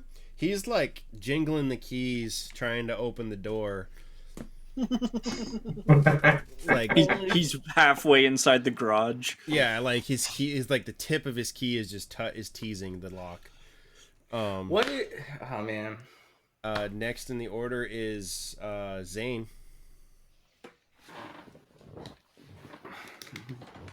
I don't know what your movement is. What your movement speed is.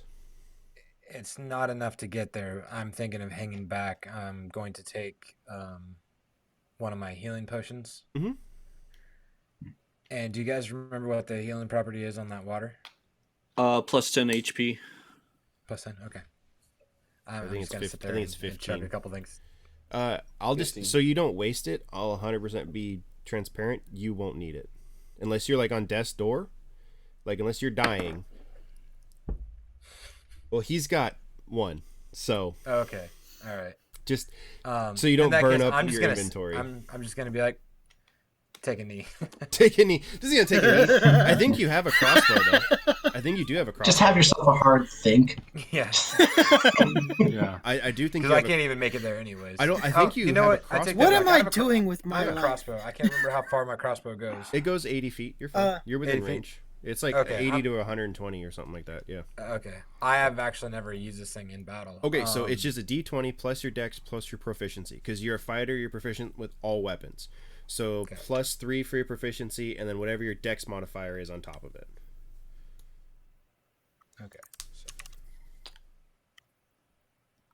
I think for you is like a plus 5. Jesus. Oh, wow. You're getting no help. But you still get a second attack. It's just like everything else. You get 2 attacks. That's true. That's true. Osrin's looking down at the handy towel cape, and there's a hole in it. There it is. Finish. There it is. That's win. Nice. That's this game. He's dead.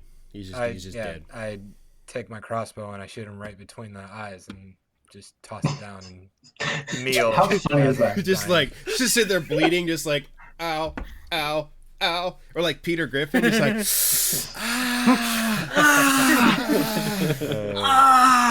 So guys, I super love the idea of Zane sniping something, and we're all just like, Zane, I didn't know you could do that. And Zane's like, I didn't know I could do that. Like this war general, like.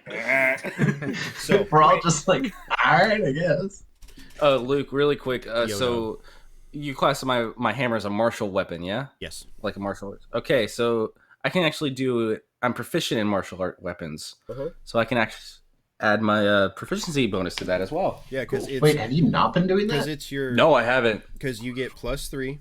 It's a plus 3 hammer, so that's 6. Oh boy. Plus your So strength, now I have which is 4, right? Because you have a plus 4 to strength. Plus 4 to strength, plus 4 to rage. So plus 4 and to then, rage. This is including it. 3 your proficiency, 3 for the hammer. There's 6. 4 for your strength. There's 10. 3 for your rage bonus, or 4 for your rage bonus. Yeah. So plus 14 or plus 13. Yeah. Yeah. That's what he should be doing on every single attack with his hammer. Yeah. Okay. Anyone else want to talk about items, hammers, armors that they may need to be tuned up? Because Well, at least I forgot about his I'm rage not the bonus. only one that learned something today. In all honesty, I forgot about the barbarian's rage bonus, or I probably, in all honesty, wouldn't have given you the hammer. Yeah. So you guys are now out of combat. Congratulations, you survived. Oh. Lennox pokes his head up from below deck like, is it good to come out? Where were you, dude? Dude, I was succeeding on strength saves to keep that thing from crushing the ship completely. I succeeded on 4. That's why it only did a couple rounds of damage. In all honesty, if he failed those... Thank you for doing your job. If he failed those 4, it would have sunk the ship. They did 180 damage to the ship. It has 250 hit points. He succeeded on 4 saves. That's over 200 damage he prevented from happening to the ship. Oh, Osborne, do you have any spells that would you have are made me rap? amazing. You are an amazing ship's captain. Thank you for helping us in that. I am so tired. I am very tired. Let's get to the freaking other side of this God-forbidden sea. And then he's like, next time when someone offers freaking blessings, pay for the blessings. Grumble looks at Taku. Kind of like side eyes at Taku and Grumble. Just Grumble. Like, what did Cameron I tell you? Like, I'm very disappointed in you, Grumble. Why didn't you do it? And Grumble looks at Capper and he's just like, or looks at everyone, points to Cameron. It was his idea. He told me not to do it. He told me not to do it. So you guys... For shame. So you guys... Okay, so this is a little bit of an epilogue. This is just... Let me do this, okay? So, you guys hunker down, relax, chill. Grumble, you take care of Taku's weapons and fix them. Make sure they're not damaged anymore. You guys sail across this sea for 7 days. Oswin, your armor resets. At the end of the 7th day, it starts to get dark, and you see off in the distance a landmass. It takes you another 3 days to close that distance. You arrive right at dawn.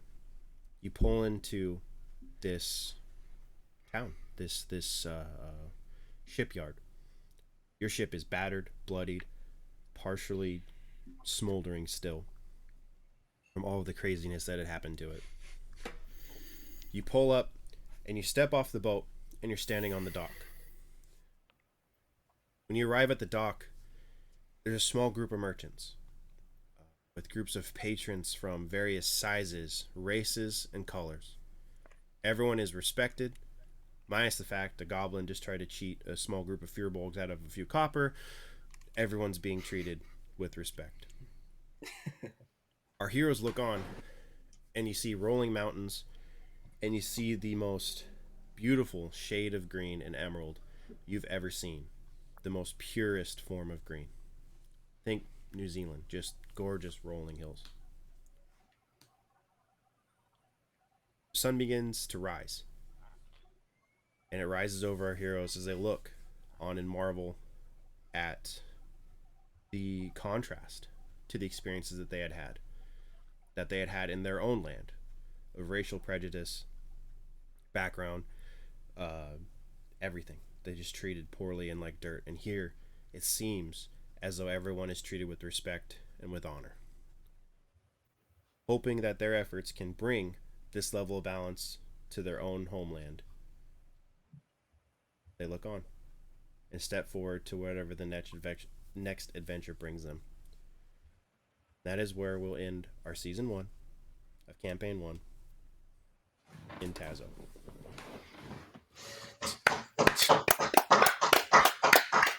Tune in next season when we're all recast. Zane,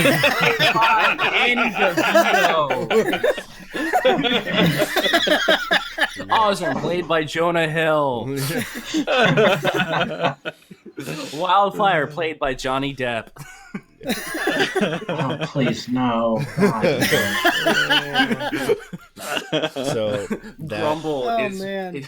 that's our season 1 finale. Luke, this was freaking awesome. That was This has been excellent amazing, story. Luke. This is amazing storytelling. Thanks, man. This has That's been great. awesome. yeah. Our real quick question: are we coming back to next season at level 8? Yes. Sweet. Woo-hoo. All right.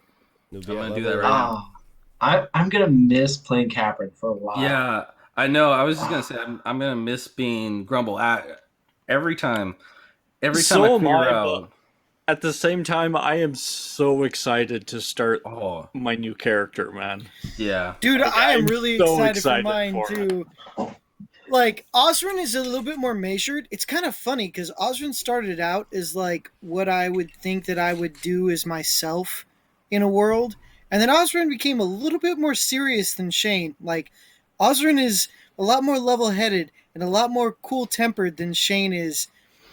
And I'm excited to let kind of my like Rick flag fly in the next season or in the Yeah. next But, like, seriously though, bro, we've needed level heads and good Yeah. like, we're a diplomatic party with 0 diplomacy skills. Yeah. So we've absolutely needed like, and this is something I'm so happy. Like, when we look back at our arc and how we've grown and how we've changed, I mean, we've needed each of us in our own weird ways. Like, I mean, I'm Taku being a full sneaky, sly bastard that we all know and love. Mhm. Like, Zane, normally able to kill just about anything, Yeah. barring bad luck. And, like, Grumble just being unable to die has been a huge, like, for Yeah. God's sakes, how did you even survive? Like, I don't know. I felt like correctly Luke, like, no, Grumble should be down. But I'm like, no, keep your mouth shut, Christopher, because, like, if No, Luke and- doesn't say he's and down, I- he's not down. And I was even like doing because I forgot to keep on asking what kind of damage it because his was. piercing damage, he quarters it. Yeah. So it's like it's not even just pretty much halved, it's course like quartered. piercing, bludgeoning, and slashing or whatever. Unbelievable. And so like I was down to 5 HP. 5. And then you gave me 16 or whatever, 12 HP. And then Osrin healed me a little bit. And then I started biting people. And the I was biting, like, dude, you gotta bite people, man. That's how you heal. yeah, biting only works if I'm below half health. Apparently, like Really? healing. Yeah. Yeah. But I'm very proud, honestly, like watching you guys play and getting smart with your characters and how you guys play your characters and like asking questions that even like they'll throw me for a loop where I'm like, wow, I didn't think they were gonna ask that. Okay, well, I'm gonna make this up as I go. Like there's a lot of things, and it's like I never thought like I know like the Corin thing was a side quest, but like I had no idea that you guys were like wanting to go kill him, and I was like, okay, cool. Dude, I kind of had an idea. I got that him I in my want- Dude, sights, I don't man. like Corin at all. I want that little freaking gnome dead. Yeah, and like I had the whole thing set up where he would be going over there to where you guys are going now, but I just had to flip flop it where it's like, oh, he's already heading there, so that'll push you guys in that direction. But it's just one of those things where it's like, okay, this is kind of freaking cool. So I kind of wanted to ask, like, I know Levi Grumble, you haven't played a ton of sessions. You've played 4, I think, or 3. Yeah, something like that. But you have watched all the previous episodes and stuff like that. So I'm going to start with Levi. But Levi, what was your favorite part of the entire season 1? It could be something you were involved with. It could be something you weren't involved with. What was your favorite part of this season? So I'm all for hijinks. And that's where I'm looking forward to Wes being all that. But my favorite thing where I fell in love with this whole thing, because I'm going to be honest, when I first listened to the first episode, the first 20 minutes was really shaky, in my opinion. Like it was very like you guys were figuring out your characters, and it was your first time, and it was like okay. But the moment I like Captain writing in the dirt, like I never laugh so hard. Like, and I was just like, "What are you writing?" He's like, "Nothing. Mind your business." I'm doodling. Shut up. It's so wild to me that Hush. moment. Hush. Come in. Hey, Shane, mute. I got him. I was just trying to just be sly and just communicate with some dryads. Just be clever and just better leave us alone. Yeah. I had no idea that moment would be so impactful to the party. Like later on, Osrin keeps bringing it up. I'm like, dude, I did that once, but like, I guess it left an impact. It left an impact, and I think all of you guys are playing your characters perfectly. Like, I went from Capron being my favorite character to me being like, okay, someone needs to tell Capron to shut up, and then Osrin right at that moment basically telling Capron to shut up at a certain point. I'm like, yes, finally, and then Capron, becoming a little bit more, reserved a little bit, and then like Taku coming in, I was really interested. I was like, oh, okay, a rogue type, and like the whole time I was like, oh man, Zane, like I want Zane to kind of talk more a little bit, like he's whatever, he's kind of interesting. And then I liked the way Osrin was kind of reminding me of like Aang from Last Avatar or Last Airbender, and like. And I was listening to all this, and I'm like, these guys are great. You know what they need? They need a grumble. Like they need a weird ass dwarf to just randomly pop up and just. So my favorite probably moment of grumble is probably like when he got the king drunk or whatever. Like. That's my favorite moment. Oh my god, I was so pissed off at you during that moment. I was so mad. I'm trying to get data out of this guy, and Grumble's like, "Marr." Yeah. Like, no, dude, we have questions. And then, honestly, it's like this has been a fun ride, and I'm so happy. Like from the first moment, I was thinking like, yeah, this would be fun, and then the more we got more into like. Each time while at work, like I'm thinking about like stuff I want to say or want to do with like each character, like with Osrin or Taku or something, or with Capron. And like at first I thought like Grumble and Capron would like kind of get along a little bit, but now I'm kind of liking like Capron and Grumble kind of like, I don't know, just being a little bit on other sides of it. Like, but it's like Grumble. Yeah, Grumble is not serious enough to like, actually think that Capron is like an enemy or like a threat or anything. Like he's just like, yeah, we're buddies. This is fun hazing. Like, because Grumble's personality is a golden retriever, pretty much. Like, but yeah, this has all been fun, and I'm really looking forward to getting back with Grumble. But I'm looking forward to Wes. I mean, yeah, this is gonna be fun. So, thank you for sharing. I guess I was gonna go to Jordan next, but I think he's doing something at the moment. Oh, there he is. I was gonna ask Zane, Jordan, what's been your favorite moment or your favorite thing about season 1? The wall. Yes. Yes. That was the moment that Capron became Goat. To Zane. Yeah. It's like, all right, come on, Goat. Just at any moment after that. Yeah. Yes. That was definitely one of my favorite moments that I was just so annoyed. I was like, no, just freaking go through. Just go through. You're like, I want to jump it. I'm like, the F you are, dude. I'm not letting you. Oh my goodness. But overall, the shenanigans between Capron and Zane have been pretty awesome. Dude, I love it. Whether it be like the little weasel on the shoulder or the bag incident. We just refer to it as the bag incident. Honestly, like, I mean, if we're going to talk about Zane interactions, I think one of my favorites is when Capron actually tries to be nice to Raka for once. And Zane like elbows him like, "Hey, say thank you for taking us across the water." It's just like he tries to be like the babysitter of these That's- irreverent children. Yeah. So, Shane, Osrin, what was your favorite moment of Ah, season one? man. I think on the grand scheme of things, I would say that Ozrin's character arc.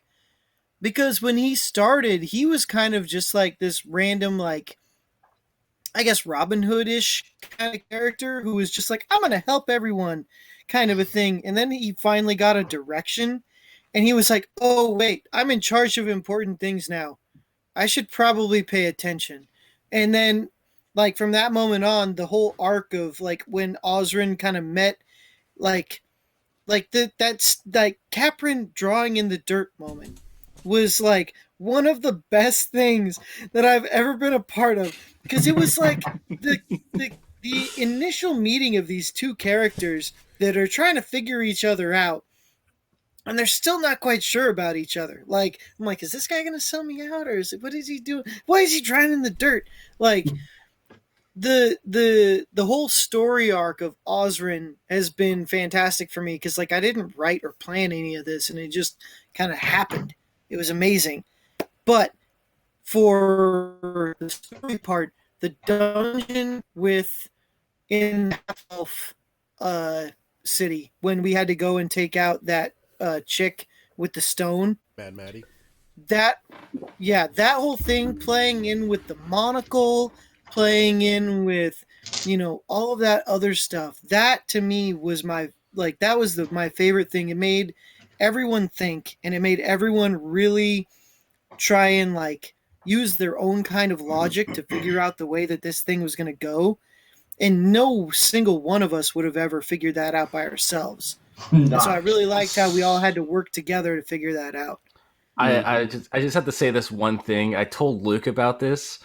I was at work listening to that, and it was like all the puzzles and stuff like that. I was at work screaming at you guys, like, don't knock the door, compliment the door. God, like people thought I was insane, just randomly screaming. But that yeah. Anyway. But no, and I've really liked for me my favorite thing has been the interaction of the characters and watching the characters grow. Like that's the thing that I like on TV shows. That's the thing I love in movies is the character development and seeing characters change over time. And watching the characters change over time in this with the subtle guidance of our dungeon master is and sometimes not so subtle has been one or two moments where I'm just like, no, it's not happening, dog.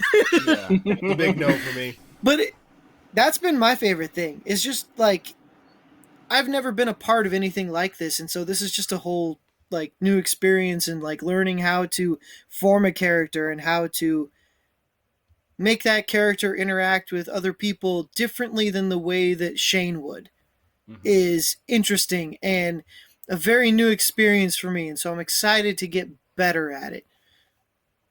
Oh, I think it was yeah, really that's good. kind of. And I try hard not to railroad you guys too much. On occasion, maybe one or two things where I'm just like, no, you guys kind of have to go that way.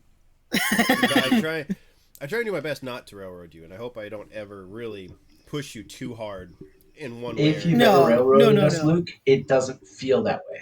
Yeah, no. There's been one or two things I think I like. I put breadcrumbs, but I put one really big breadcrumb out there. I was like, bite this one. Yeah. So where?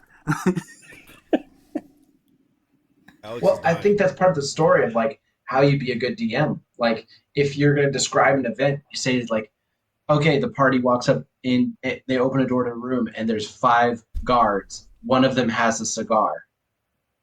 Who do you think the party's going to talk to? Yeah. You're going to talk to the guy with the cigar because you just leave that one detail is all it takes to make people be like, oh. Yeah. Mm-hmm. Oh, you know what? Actually, one other thing. That last side quest that we did before this one, the way that you built that up and you caused like anger in everyone, Luke, Holy crap, was amazing. Dude, everyone was furious by the time that was over, and they just wanted to wreck that little shit.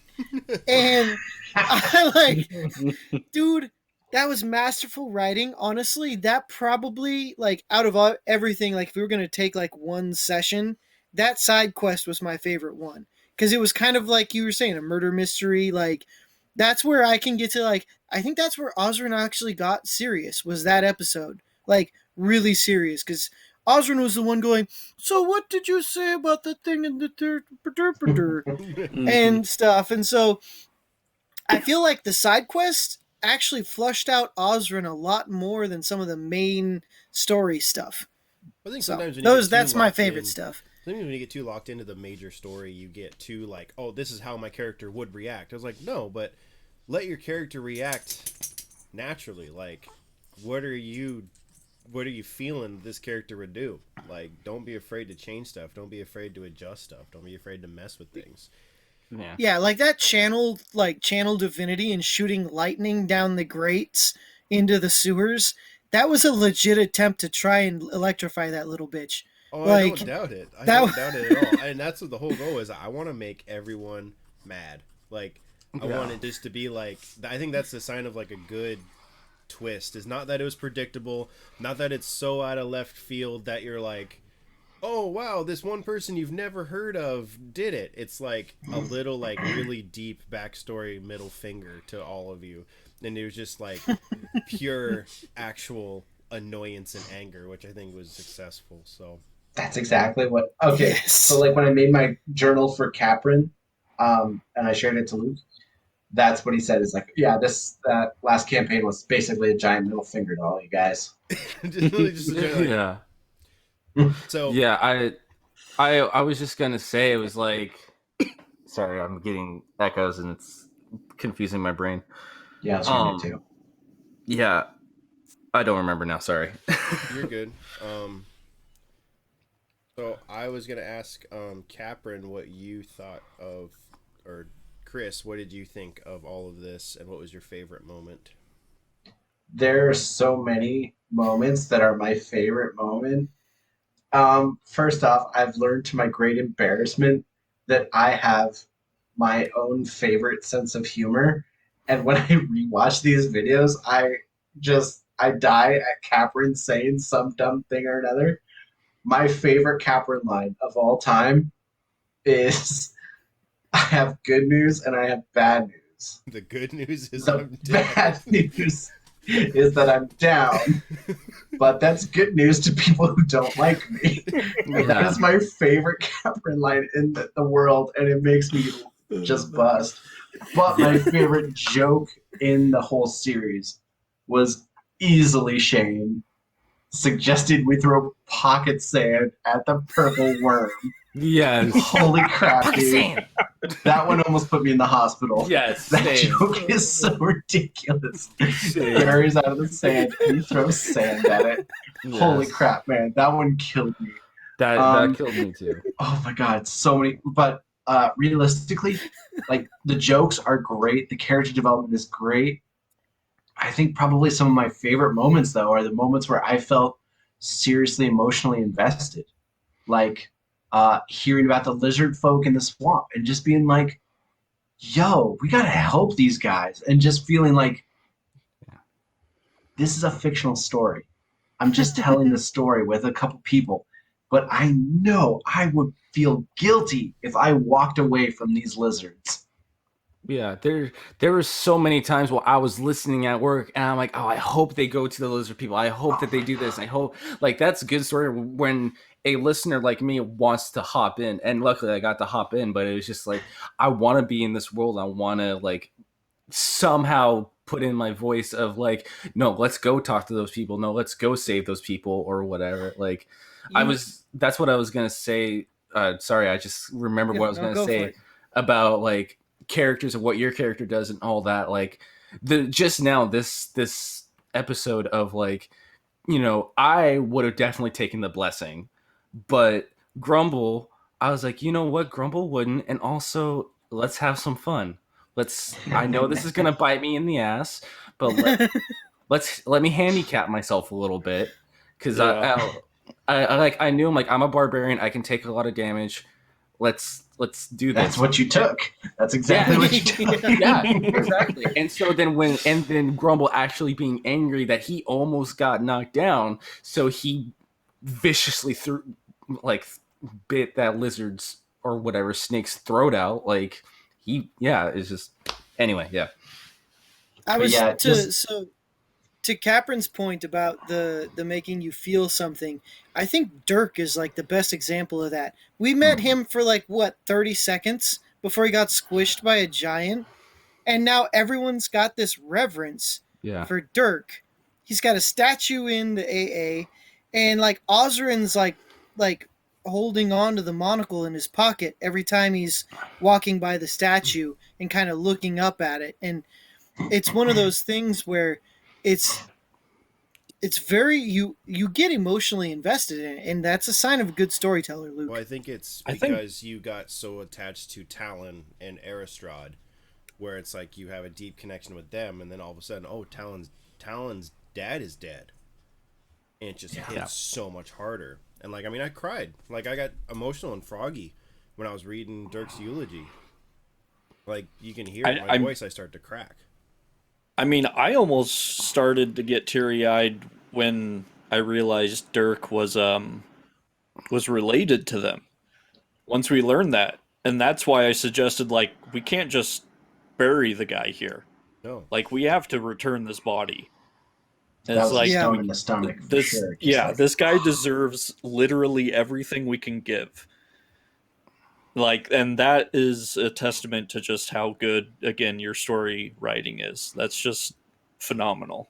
Yeah. Actually, to that same point, on a little bit of a different area, one thing I really appreciate, Luke, that you do really well is you have a reactive storytelling style.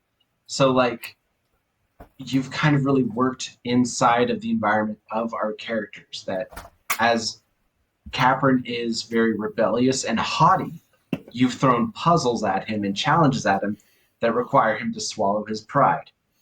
And that is super difficult for him, because, like, if he was someone who didn't have any principles or didn't have any identity or anything like that, it would be just like, oh yeah, compliment the door, right, no problem. Because, like, I knew that was the thing to do the second the other guys walked in. I was like, oh, okay, I gotta say something nice to the door. But Capron was angry, so Capron's not happening. No, Capron's not happening. It's like Tendril and that's the yanks thing, you that's back like outside really the door, good. and you're like, son of a bitch. And just like in those moments where it's just like you can feel that not only are you contributing to the game, but the game is pushing back and challenging you in specific ways where you feel yourself pressed.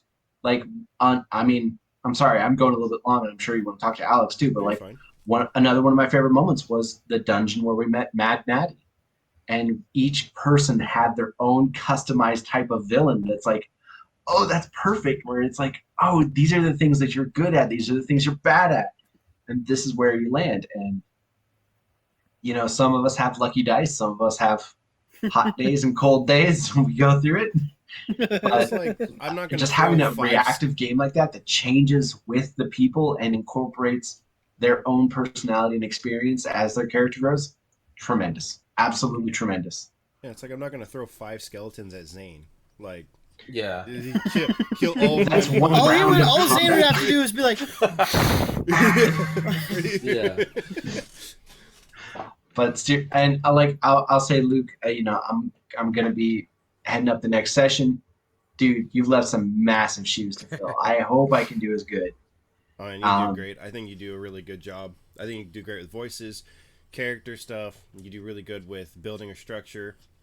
I think the hardest thing that I've had is balancing encounters, because you guys are so lopsided, which is a normal D&D campaign, normal party, and then making sure that you guys feel like you can do anything, not making it so much where it's just one. Like, I've had a pretty direct storyline, but I set it up where it's like, okay, who do you want to go help next? Like, I don't want you to guys be like, you got to go help this one, then you got to go help this one, then you got to go help this one. It's like, which two do you want to go with? And then honestly, once you guys tell me, I start writing that section. Like, I haven't been writing it all at once. I've been writing one section at a time every 2 weeks.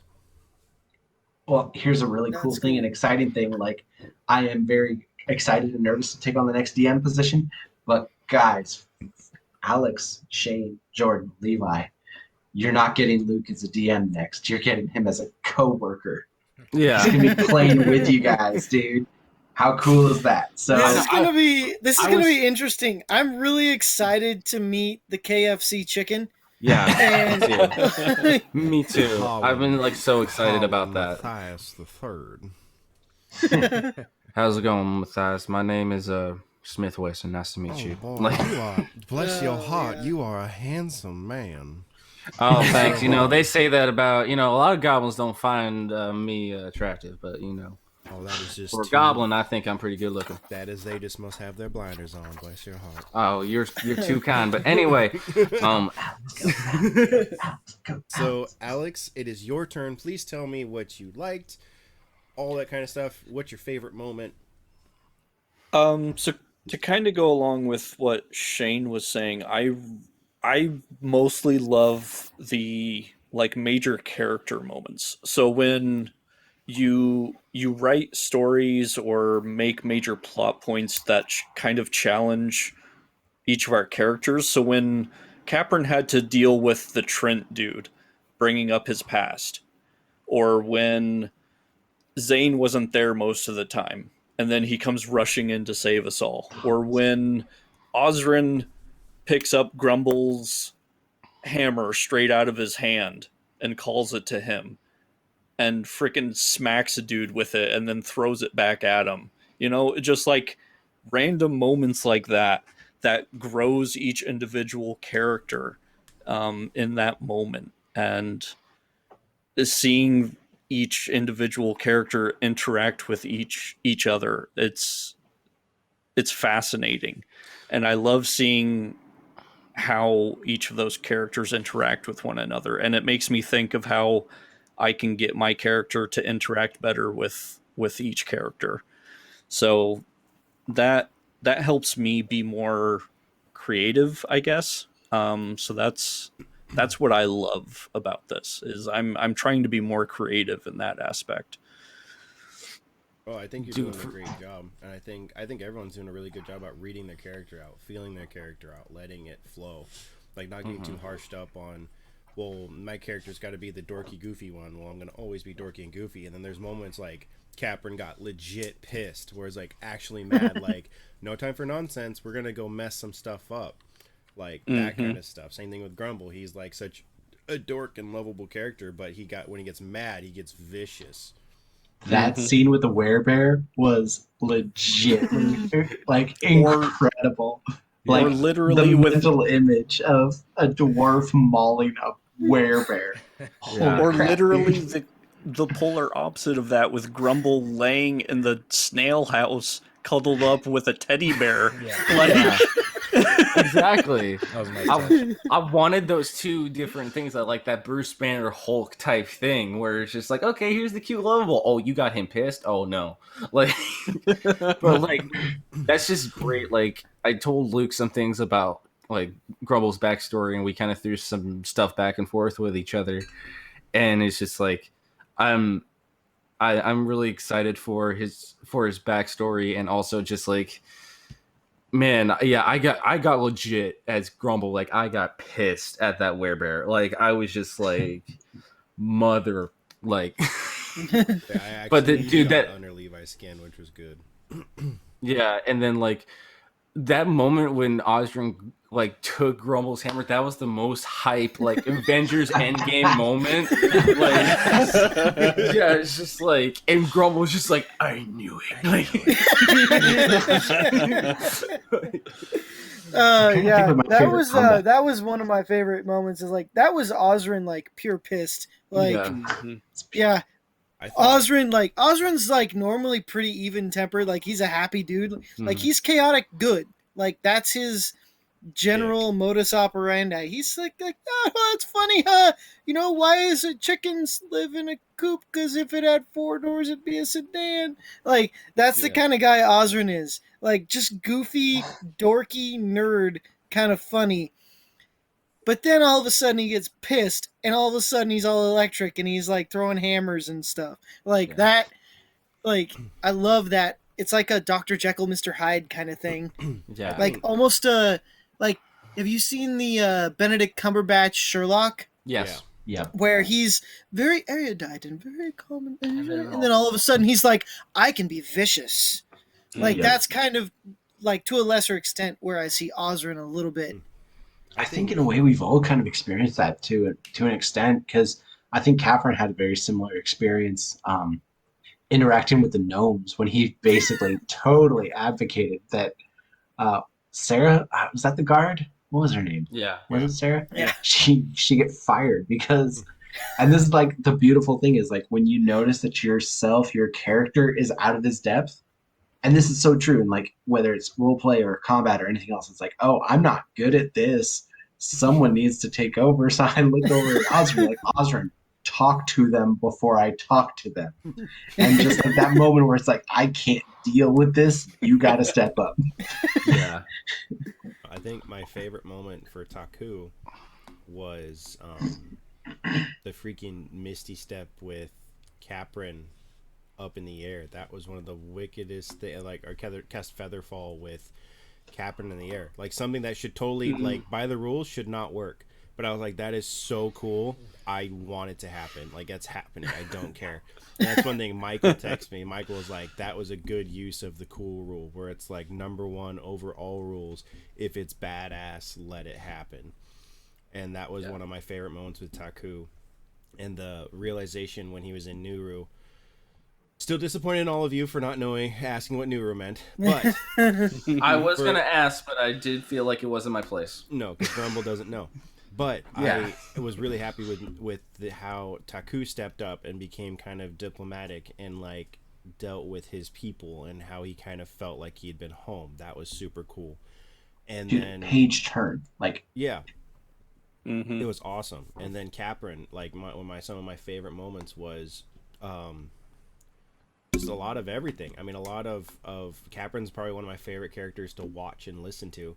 And the reason I harp on Caprin so hard is not because it's Chris, it's because I want to see what Caprin does. So half the time when I rag on Caprin so hard, it's like I want to see what happens. I want to I want to poke the bear, just be like, what's he gonna do? What's he gonna do?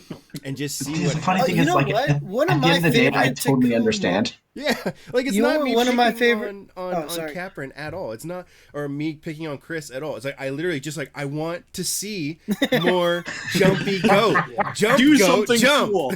It's a bad Mr. Goat, and I hit it with a stick. Pretty much. And like Caprin, when you know that moment when he stepped back with the gnomes and was like, "Hey, you need to talk to them. I cannot do this," was really cool. And like how Caprin brought into the whole aspect of the table, which was a curveball for me as a DM, where he's like, what would be the two parties' favorite or most ideal outcomes? I was like, oh, I hadn't thought about that. Yeah, that was a really, really good question. Like, I have taken that and incorporated that into my life, like outside of D&D. That is an amazing question. Point of order. That's the middle child in me, being like, Michael, Joshua, how are we gonna solve this? Just being that's the guy I was growing up. Try to solve problems for people. Yeah. So yeah, that was. I have history talking about that. That was probably some of my favorite Caprin moments. Was those, and like the relationship with Raka is like my favorite to my core. That is this to my heart. That makes my heart warm. I love every aspect of it. I even cut. I didn't get to play it, but I cut the section where you were saying "Raka, I'm sorry," and I looped it over and over again. I was gonna have that playing in the background of "Raka, I'm sorry" on his boat. And so like that's one of the things that Raka would totally do, because that's how Raka is. And I think Raka and Caprin butt heads so hard because in a way they're very similar, and in a way they're very opposite. And like I have to say really quick, I texted Luke, like the moment when I came across Raka in listening, I texted Luke and I love Raka so much. Like, and because also the voice like reminded me of some voices that me and Luke were listening to on audiobooks when we were little kids. Like I imagine like Luke, like I imagine like Brendan Fraser in the Dragon Rider, like doing that voice. Like, you know, why didn't you you should better hold on to the boat. Yeah, exactly. Like I was just like, I love this guy. I love him so much. Like I set that up as like a little cute encounter, not thinking it was going to turn into anything. And then when Capron turned on Raka so hard, I was like, instead of him being like, "Oh, I'm sorry," I was like, "No, screw that. He doesn't know this goat from anybody. He doesn't know this goat from anybody. Well, he's the main ambassador who shuttles people back and forth. Like, screw that goat. I'm gonna freaking." He's gonna just First do his off, thing. I want to say, and this applies to everyone else in the party. I've said this to Levi specifically before. Capron can get angry at things. Christopher is never angry at any of you. Christopher is always like, I'm having a great time doing this. But I love Luke that say you have the difference between Raka and Talon. Like Talon, he met Capron on a bad time. Like Capron was pissed at him. Like he was. And the difference there, it's not just like everyone doesn't react like Raka. Yeah. Everyone doesn't react like Talon. It's all about what each person is like and kind of defining and creating a personality around these people. Excellent work. So to that tip, one of my favorite moments now that I think about it is when we found out Taku was a half elf. Yeah. And the way that Osrin and Taku kind of like we're looking at each other like, really? All right. Like kind of one of those things like cool. All right. Like it was interesting. Holding on to that for so long because I thought you guys would have figured that out so long ago. Point of order. I did figure it out a long time ago because one of the first things one of the moments I remember, Taku, I was like, Taku, how old are you? Because I knew half elves and elves live longer than humans. So I was like, if he says anything over 30, then I'm going to assume that this guy's probably not as human as he seems. But he said you were like, what, 26 or 28? I'm like, yeah, he might be a human. But it's like I had all the way, like this was a whole like episode or two prior. I was already thinking like, nah, there's something there. I didn't know what it was though. I had suspicions that Taku was something other than human. Like I was thinking he was a human variant of some kind. Like that was kind of where my head was at. And we didn't understand what the monocle did for the longest time. And so like when we finally got confirmation, like, oh, okay. So all right, well that makes sense. And what was interesting too, that's one of my other favorite things, is the monocle shows soul death. That is a huge thing we're going to need to remember, I feel like. Like, that is one of those things that when Luke dropped that knowledge, like, that he's got this, like, hole in his chest, like Iron Man that's dead, but the rest of him is the color. And I was like, this is going to be huge later. We can't forget this. Like, do you remember how the monocle was revealed though? It was after Dirk's death. You put on the monocle and you were like, what do I see?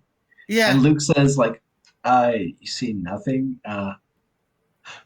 No, wait, I can work with this. And he came up with that thing right at the moment. I know. Holy crap. Oh, that's so good. That monocle and that spyglass I can attach the monocle to are two of the coolest things, items that and the snail house. So snail house, monocle, telescope. Those are my three favorite items out of this game.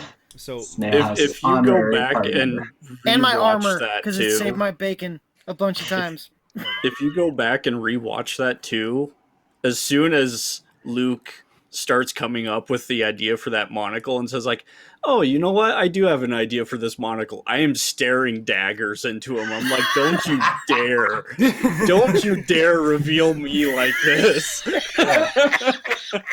That's great. So good. So Dirk being related to Aristrad and Talon and the monocle were all free floating ideas in that 5-minute span. That was none of That's that was so originally cool. planned. That was like it just clicked. I was like, I'm gonna run with this. I don't know how I'm gonna tie this in, but this could be really cool. Yeah. And that was all That was freelance. What is that? That's a strategist to a. What is it? There's the two difference. There's the strategist and the something else in like the Art of War from Sun Tzu, where the strategist is thinking about the strategy for the battle, but the other guy is thinking about how to win the war. And that strategist part is what loot like that. Just like, okay, I've got these things hanging right in front of me. I'm gonna just combine them like this, and we'll fit it in. Like that's just amazing strategy. I think that's honestly like the best way to tell a story, honestly, to get like the core things right in front of you, and then all of a sudden, okay, how am I gonna use this to make people's brains go explodey later? Like, And that's the fun part about storytelling for me. That's what I enjoy doing. I don't like having it being obvious. I like being a tearjerker. I like being it out of left field. That's what I enjoy doing. That's what I find fun. And honestly, there's a lot of things you guys haven't found out yet, and when you do, you're going to be like, are you effing kidding me? So, okay.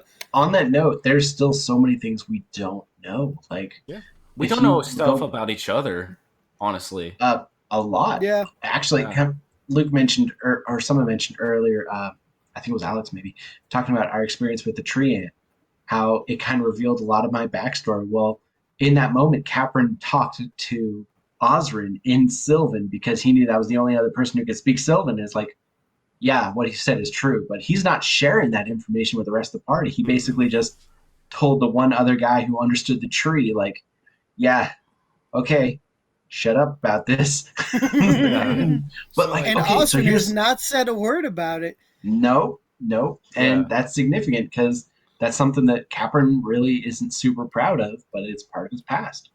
But like, if you think about other mysteries, who in the hell is the mage with the broken hands from session 1 Oh yeah, in the prison? Who is that guy?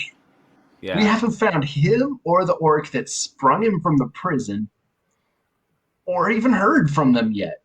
Like, they gotta be somebody. Luke's smiling. I don't like that. Anyway. I have a feeling they're going to come into very vast importance in season 2. It is something. It's not anything that you missed. It's nothing that you could have or would have found. But it's definitely something that I have plans for in season 2. Like it's definitely something that I already have. Epic. I have a line too. Like I have that in my head. My favorite like Osrin moment, I think, because I'm kind of working my way down the characters. My favorite Osrin moment, I think, is when he found out how much power he actually had. And being like, because at first he was just kind of like, dink, dink, dink. He's like, oh wait, let's do this. Like that moment, and being kind of the diplomat and talking and stuff like that. And he did talk quite a bit, even though he kind of ruined my eulogy there right at the end. I'm trying to have a soft-spoken moment, and he kind of kept talking. But the fact that he's so good at that diplomacy aspect, and he's been really, really good at that. And I think in the beginning, Shane was playing it very much like himself, but then he realized like that doesn't really work. It's like it's just not vibing. It's not fitting the character. It's not fitting the party. It just doesn't vibe. And that character development and that growth of, no, I want to play it this way. And like, if you ever guys get a chance to listen to session 1 versus this one, me as a DM, drastic change. And I sent Chris my session 1 notes. Deleted 1 or 2 things because there was 1 or 2 little story things that got missed. Session 1 notes versus this notes. Chris, how big of a difference is it in pages? Substantial. Yeah.